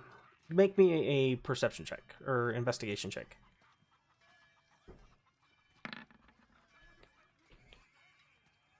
13, 15. Okay. So looking at him, you get the sense that he is first and foremost a businessman. And he, like, as you witnessed when you're walking through the merchant area, this place is all about haggling. This is their culture. It's seems like the kids will haggle with the peddler on the side of the street for pennies that they're giving him. You know, that it's just their type of thing that they do. It's not to be offensive, and he doesn't seem to be coming across as deceitful to you. He just seems like he's just saying what it is. It's, you know, magic items, as you guys know, are very expensive as far as the world go. They can be procured and found, but they are expensive. So with that, you know, well, what do you have of what's interesting that you have? Well, are you referring to the information about Cholt, or are you wanting information about the merchandise? Your merchandise. Well, I have a variety of spell scrolls of the, and I'll just tell you, like, out of character. They're essentially spell scrolls of either first or second level. So if there's something that you can cast, he's probably has one in stock. And they are, for your normal price for this first level spell scroll would be anywhere from 200, 250 gold pieces. He's offering it to you for 100 gold pieces. And then the second level spells, he's offering to you for 550 gold pieces. Normally they go from 700 to 800. Okay. Potions, he has potions for 80 gold pieces for a common potion, and for an uncommon potion, which is a potion of greater healing, I think is 300 gold pieces. So what were you saying, babe?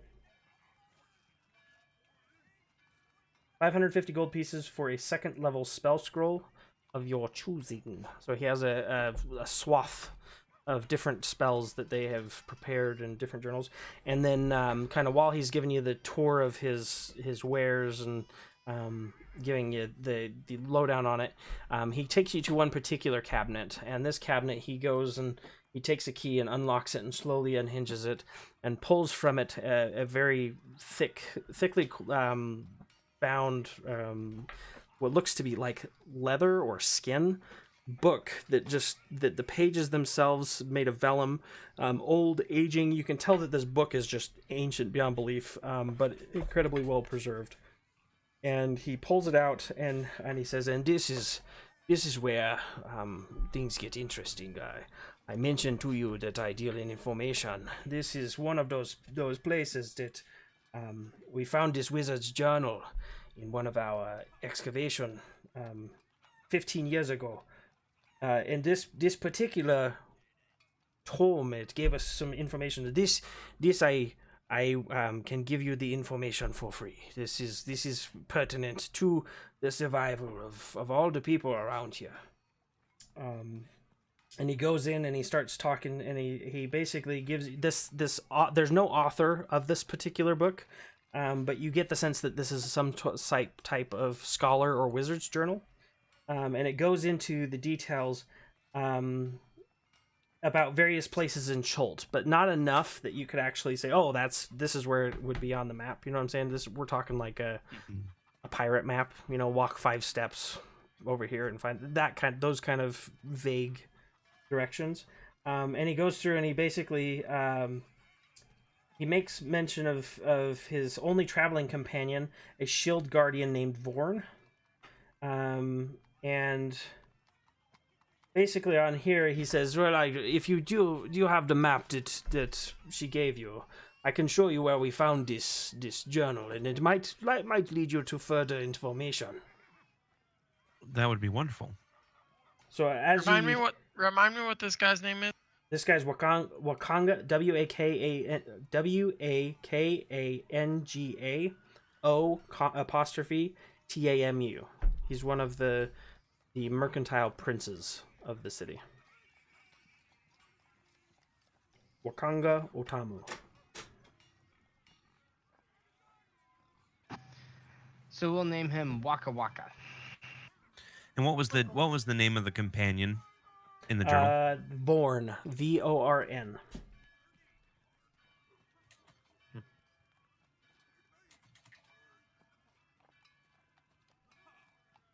And he says, and basically goes into a little bit of detail, talks a little bit about Vorn, and that there was a hex that was actually containing this guardian that he was in use of, and it has a picture of his control amulet, but it doesn't really tell you like where he left it. It's one of those ones where he kind of details a little more about it than really its whereabouts.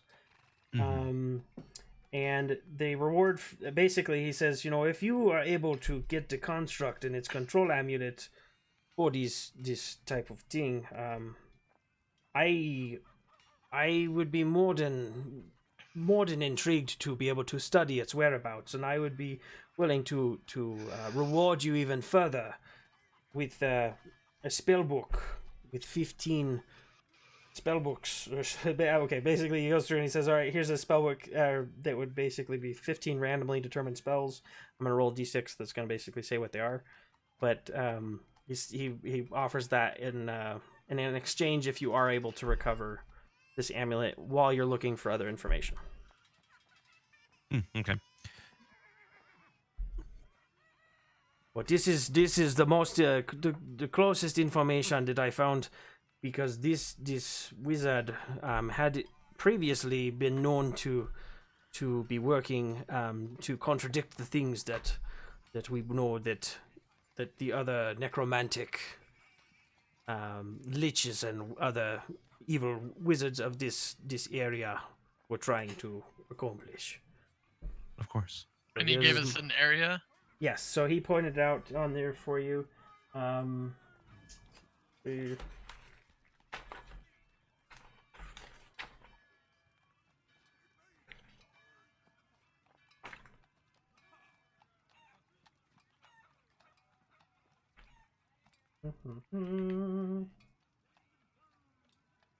He gives you. Oh, so this is gone. You'll be happy to know that I just flipped through 4 pages of diseases and other ways you might die. Ooh. So, 4 pages of how we could die? Yep. Wow. Before I even got to. It doesn't give me doesn't give us anything specific on it, but I'll have that. I'll have that for next. Wow. That's a lot of ways that we can die, guys. Yeah. So, anyways, so because I'm able to find it immediately, but he does point out on the map, gives you kind of a general location, saying this is kind of where the excavation took place. Here's some of the different things, some things to watch out for, some of the local wildlife. He points out that there are a few tribes that do like to that's like their kind of breeding grounds, or where they kind of fight, so to kind of watch out for them. And he also lets you know that that some of his more closely guarded informants let him know that they believed that they saw giants also in the vicinity, and so he warns you, obviously stay away from this area. You might run into trouble that you don't necessarily want to screw with. Unless you guys want to have some fun or whatever. Well, I think what we should do is we should go to where they found this journal and see if we can find any other clues as to this location, so we can get on the road. At least that's how I'm feeling. I don't know how everybody else is feeling. I'm just kind of wanting to get this over with as quickly as possible. Gee, I wonder why. I don't want to Which- die. Thank goodness. I don't want to die again. I never knew my father. I never knew my father. Well, after having this kind of grand tour of the establishment, which we've got a large map here that you guys will probably explore, but he basically kind of took you through some of his living quarter areas. He showed you, some of the more public areas, if you will. A lot of the like private wings and things. He didn't go into much detail, but then they lead you to the front door. What's that? In this one. This one is in the Mercadal Prince. This one 4. Good question. If I can read a map, then maybe I can find it too. But I don't know if I can. I don't think they have it on this map marked. We are going to say that it is up here with the royalty. So he's going to be out here. Ding, ding, ding, ding, ding. Has a nice beachfront view. Or maybe it's this one. That one looks kind of stately. I don't know. It doesn't have it marked, and it doesn't say in here there's a specific place, so. Because then you would had to walk all the way over here like this. Whee! That is a far walk. Or you'd have to go jump in the water and then go this way. Or you'd have to figure out how to jump this fence. I don't know. I don't know. She was being fancy. She's a wizard. That's what they do. That is what they do. They do ostentatious things for no reason at all. Other than to feel cool and whatever. So he after this, you guys do find that the day is waning. The sun is starting to set as he leads you to the door. And he kind of bids each of you, farewell, and if you need anything, you'll be able to come back here. We will be looking for more information on our own to try and help this cause, because we have limited time, as I'm sure you are feeling of the urgency, as Sindra has told me. So thank you very much again for your service. Absolutely. Now, I bid each of you, peace be with you. And he kind of bows. Not really bow, more of like low again. More of a like a head nod bow, like a noble bow. And then he says, "And I'm going to retire to my quarters." And so he kind of walks off, and you hear the clicking of his shoes as he's walking away. And Sindra kind of waits at the door and kind of bids you each farewell. Because she's staying in this facility. She's got the cool ins. You get this. Roll me, Venfina. Roll me, and Aurora, being the lady folk. Roll me a What would a flirtation check be to see the way the two of them were talking? Who do you want to roll that? Roll a perception. Either both of you roll me as perception. If you want to do flirting, not that they are not that they are flirting, but did they pick up on? Oh, gotcha. Yeah, or insight. That'd be probably more insight. Yeah. Go ahead and roll it. Nope. Nope. 12. Is that a new roll for you, Benfina? Oh, there it is. Okay. Natural 20. And Fina picked up on it. There is a heavy smell of flirtation in the air. She gets the sense that this Wakanga guy, while he doesn't necessarily make it openly known, like there's no physical contact between the two of them, you get the sense that she might not feel the same way, but she is the symbol of his affection. He sees her differently than anyone else. He's willing to do a lot more and go a lot further in trying to make sure that she's safe. That makes sense? And you get the sense that she's staying there. She's not a hoe. She's not sleeping with him. But you get the sense that this might be more than just a courtesy. It's more of a, he wants to protect her and is trying to do so in the most publicly safe manner. So, yeah, you guys go out back on the streets. You guys are able Let's rock and roll. to choose between your two different places. The two that are available. And as you're coming outside, you do notice, as you're kind of walking toward whichever encampment you're referring to, you notice people are starting to push to the sides of the streets, and it's getting kind of quiet. Clandon, roll me a survival check. Kilsiver, or whoever else wants to. So anyone who's typically kind of aware of their surroundings and not aloof. Not me. Benfina? I just want you to roll a survival check. Dang, what's with the 20s tonight? I didn't roll. So Clandon, you're still looking at the map, kind of twisting it. All right, I think we go this way. I think it's going on. Between Aurora and Benfina, the two of you acutely start to feel a rumble. And as you look down the street, you find yourself in the path of what seems to be some kind of renegade street race on dinosaurs. So I need you each to make a dexterity check for me, please.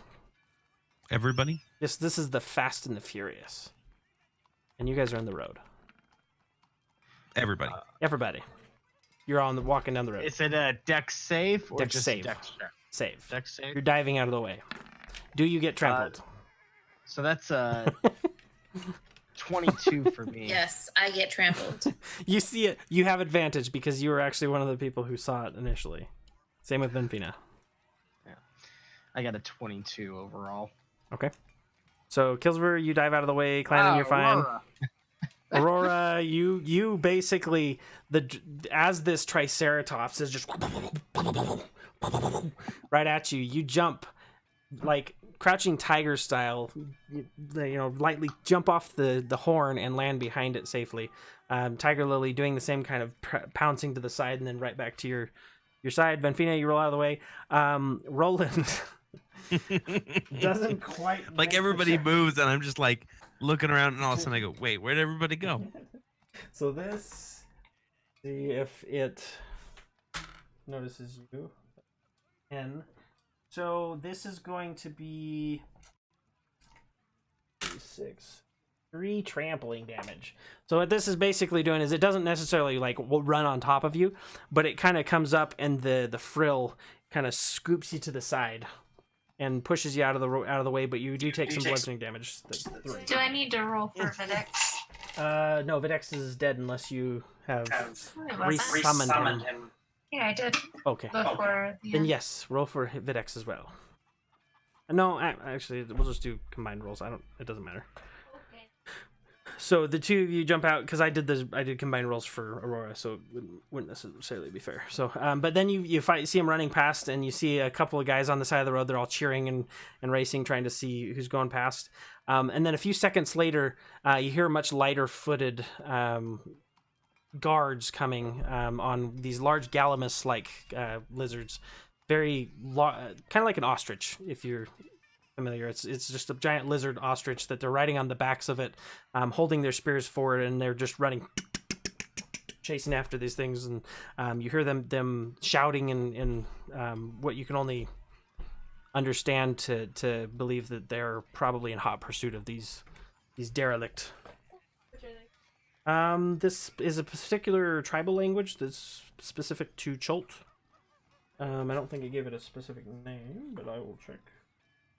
Choltese. Sounds about right. Choltic. There. Weather. Races.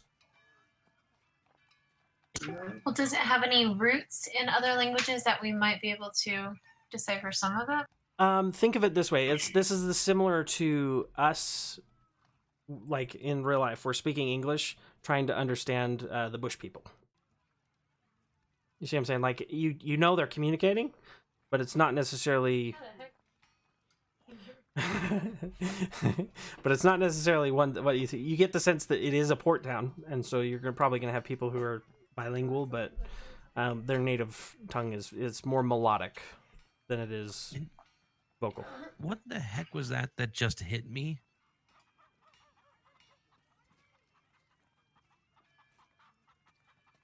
Anyone? Did anyone see it? Like, I don't even. It was a dinosaur. Small trace. Can I do a? Wait, would we really know what dinosaurs are?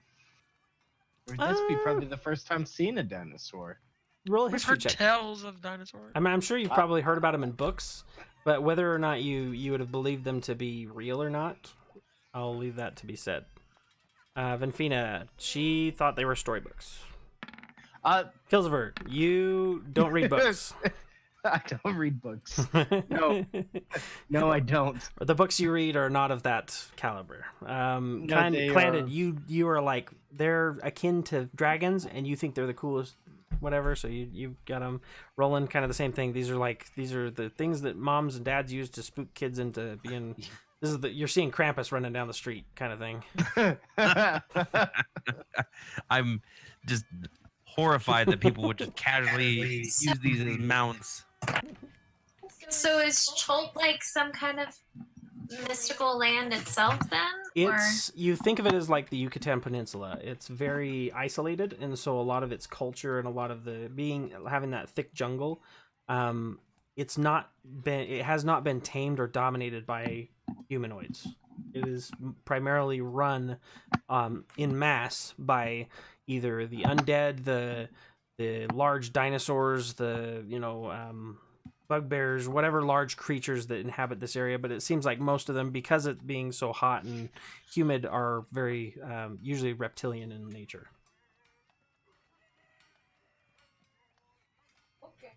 So it's a very different city. It's very it's like walking around. Like, if you want to put your frame of mindset, it's like a South African city with blips of different cultures thrown in there. Or if you've watched Game of Thrones, that one city that they go to with all the slavers. Those with the big pyramid city or whatever. Be a lot like that. I can't remember what it's called. But I know what you're talking about. It's got the giant like golden figure on the top, and then she comes and break her chains, and then they put everybody on pikes. Spoiler alert! Oh, that was a little late, but whatever.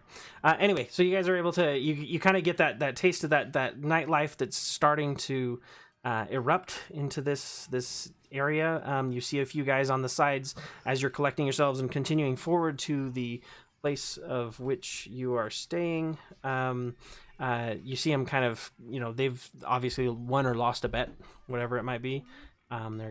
Money's changing hands, and the city's starting to wind down. So where are you guys deciding to retire for the evening? I don't like it, but I'll defer to the rest of the group if everybody else is tired. Like Roland is fully prepared to just rush out of the city towards where that location on the map and just get this going, because obviously he's got a little bit of a time crunch. I'm good to go. Look, it's Wakanga. I found him on the map. Hey. I mean, is Wakanga. You guys go ahead and figure it out. I'm getting you Wakanga. Is anybody like? Are we all tired, or are we ready to go hunting? We haven't done anything, so I mean, I'm good. Even if it's just to scout out the area, maybe it might be good to do it. Since so many of us can see in the dark. Why? You cut out at the end there. Why am I cutting out? How lit up is the city? Because, I mean, it is a big city. So as you start to see some of these, what you would expect in most of the cities, you'd see people going around and torchbearers lighting the different lamps and things.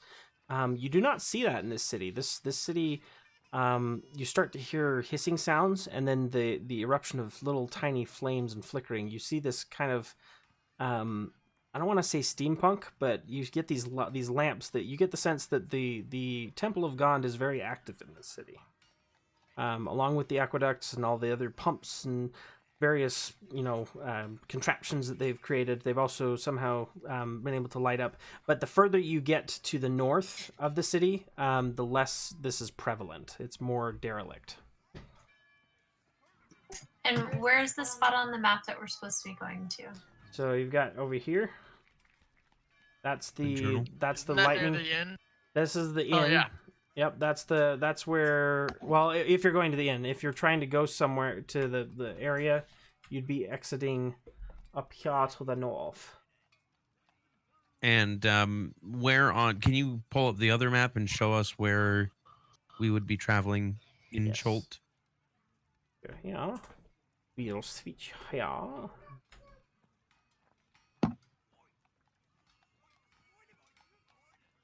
Right. So Camp. Let's see. Was it Camp Vengeance or Camp Righteous? And 1 hex is 10 miles. Camp Righteous? Righteous!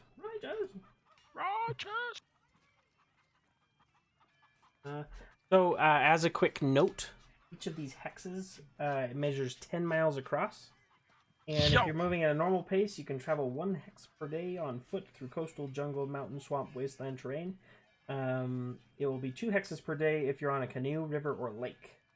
You find that traveling by boat is usually the preferred method here, because otherwise you're going through really thick jungle. Is there lots of rivers that we can't see or something? So right Well- here, so you see down here, like the forts. This river in particular takes you down Oh, to fair both enough. of those. That's And about. then It would these take ones. 12 squares following that river.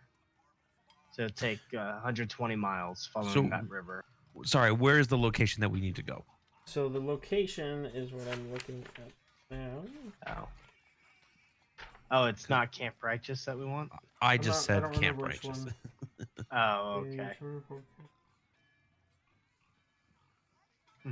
Watch it be all the way like down in the far south in the land of ash and smoke. Perfect. If that's the case. Maybe we will take that nap.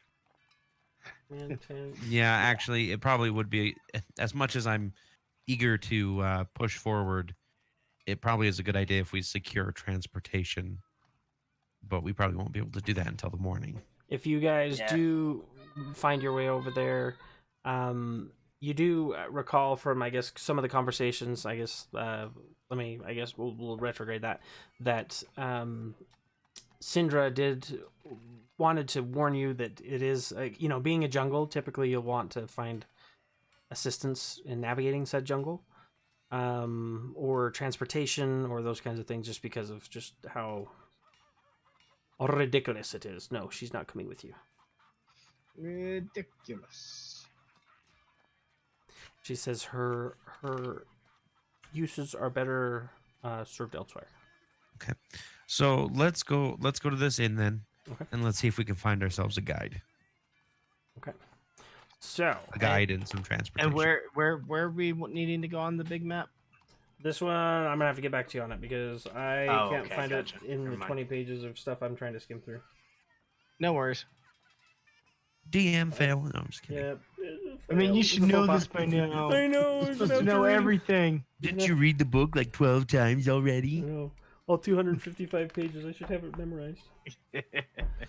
No, I don't have that yet. But where are you going? Did you guys want to stay in a more comfortable establishment that might cost you more money, or a place that's a little more ruckus? First club. I think we'd have a better chance finding a guide at a place that's more ruckus, though. Might not be the best place to find a trustworthy guide, Fair enough. but we could at least be pointed into like I'd like to find a general store or a place like that might supply horses, and there might be able to point us to a guide or something. So maybe we could go to the inn and get info on. I mean, it really depends on where we're going. If we're going downriver, it'd be better to get a boat, to rent a boat. Sure. Yeah, fair enough. So, Yeah, Yeah. dungeon Depends on where we're master. so yeah. I say we just go to the closest inn. Okay, so let's go to the inn. We'll settle in for the night, Go there. and then we will find out where we're going. Sounds good. All right, so you guys are able to enter. Upon entering this particular bar, you find that it is very lively. There's a lot of different people talking loud. There's a lot of kind of scuffles. You got people kind of out in the streets. Some people who are, drinking out in the public because there's not enough room in the actual common area to do it. All of which seem to be more. You're finding further north you go here, the more of the layman or the more derelict type riffraff of the city are kind of being kept. The innkeeper, he hails you and, what'll it be? Wait, we're not in the Are you we're going not in the nice part of the town anymore. You said the closest one, which is right here. That's the lizard. His manor's Yep. up on this hill. That, Stormy lizard. like, you see these are up on peninsula hill places. So the city is tiered. It's got Essentially, yeah. You got these plateaus, and there's these. You see these bridges that kind of go between each Yeah. one, and then that kind of segments. So that's why you see over here in the dock area how this is all segmented off. in order to get to it, either you have to go to like one of these more heavily guarded areas or through the royal docks, which is where you guys came through over here in the mercantile area. Alright. But that's the nearest one. If you're wanting the nearest one,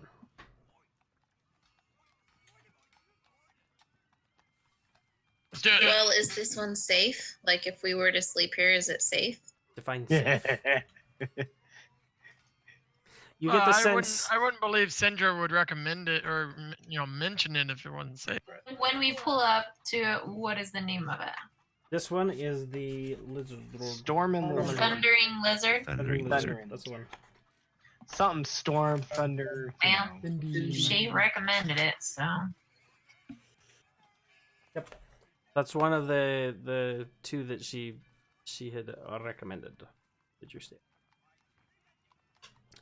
I guess, innkeeper, we'd like some rooms for the evening. Right. How many? What'll it be? And Fina, do you 2. want to share with me?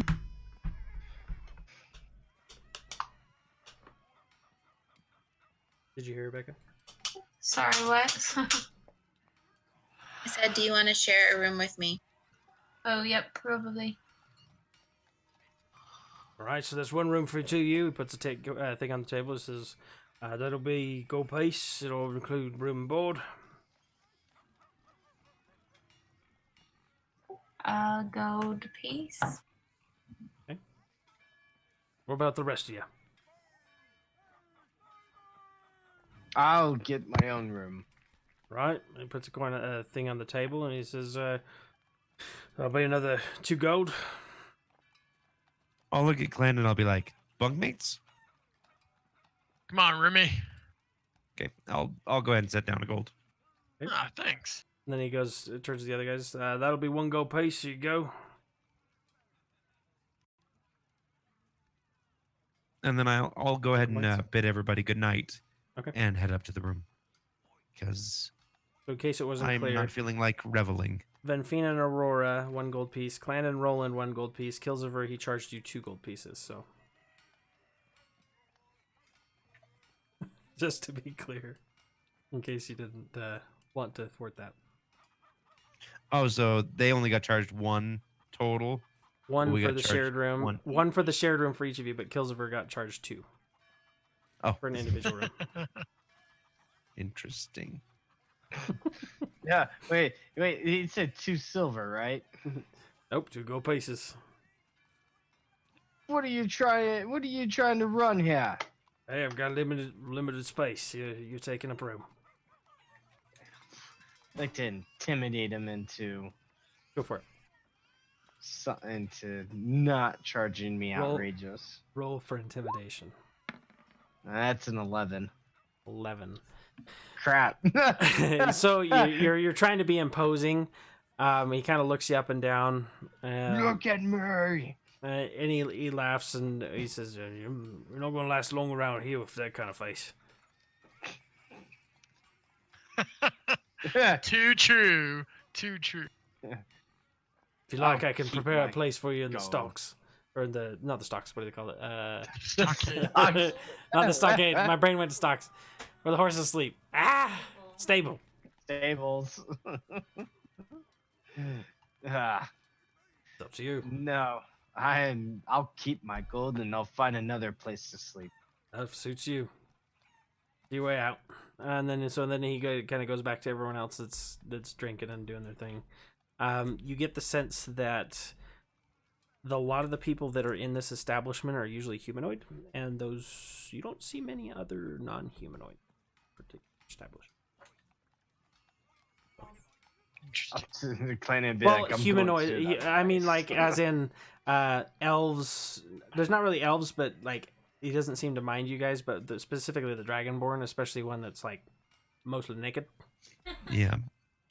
He seems to be a little bit discriminatory. Yep, I'm leaving. I'm out. Peace. There's freaking dinosaurs roaming around. Really? Yeah, as Maybe he like thinks that I should be pole rich. carts and mounts and stuff. as layman or as He's like, kobolds go spend the night in the stable. and- go sleep with the horses. I do not want you stinking up my beds. I don't know why I made him French, but Yeah, we're he's French all of a now. sudden. It's perfect. Because nobody likes the French. Yeah. It's a You know melting how- pot. It's the French in the Caribbean. So, anyway, so that's It's the how French Caribbean. you guys are able to secure lodging. Kilsver, if you would like, you find a couple of different places. All of them kind of some are better, and some are less nice. But you find the ones that are closer to kind of the more impoverished and not inside of the city walls are more accommodating to people of different places. But when you're inside the city walls themselves, it's few and far between without getting charged extra. They actually be charged normal prices. Yeah. And then out there they charge normal prices because everyone sleeps on like hay bales and other crap like that. So it's they're hovels to begin with. But yeah, that's where we're gonna end it for tonight. Thank you guys everyone for coming. We'll get some more of this stuff figured out. Like I said, city maps are my weakness at the moment because trying to navigate I the understand. 100 different places, it's really hard. I will get it better, I promise. Don't lie, you were just too busy looking at what one of the 4 pages of ways to kill us off. You're right, I read that one like 30 times. I know that's what you were really looking at. Yeah, that's fine. A Number one. torrential downpour, a monsoon, trampled by Let's see. dinosaurs, eaten by a T-Rex. Shivering sickness, mad monkey fever, throat leeches, undead territory. Oh Spoilers! All this and more in store next time. Which brings us to the next logical segue. When is the next time everyone is open? I'm actually pretty good on this whole month on Fridays. Okay. Work slowed way down, so I'm Think off at like 1 or 2 o'clock We're now. about the same, is that right, Becca? So we should be good most Fridays. So Clandon, Aurora, Roland. I'd say- We're good this whole month on Fridays. Okay. Roland, you too? I'd say that Do the 18th? I would prefer to do an every other week schedule myself. I do no like worries. every other week. Yeah. That is nice for us. That's So I no should be problem. good for the 18th. So let's plan on the 18th then. January 18th, 2019 will be The Fated Few, Season 2, Episode 2. Nice, wonderful. Keep track of those episodes this time. Yeah, this time I will. Now that I'm actually looking at them. So, anyway, thank you guys for coming. That's when we'll be the next time. If you guys have questions, we can help answer those afterwards. But everything should be moved over. This will be the new one. You don't the other Roll20 campaign will still be there, but I wouldn't bother doing anything with it because they don't link together, and you'll lose whatever you put in the other one. So, reminder: Extra Life 2019. We are open up. So if you guys want to participate, please do. Thanks for coming. Thanks very Thanks, much. guys.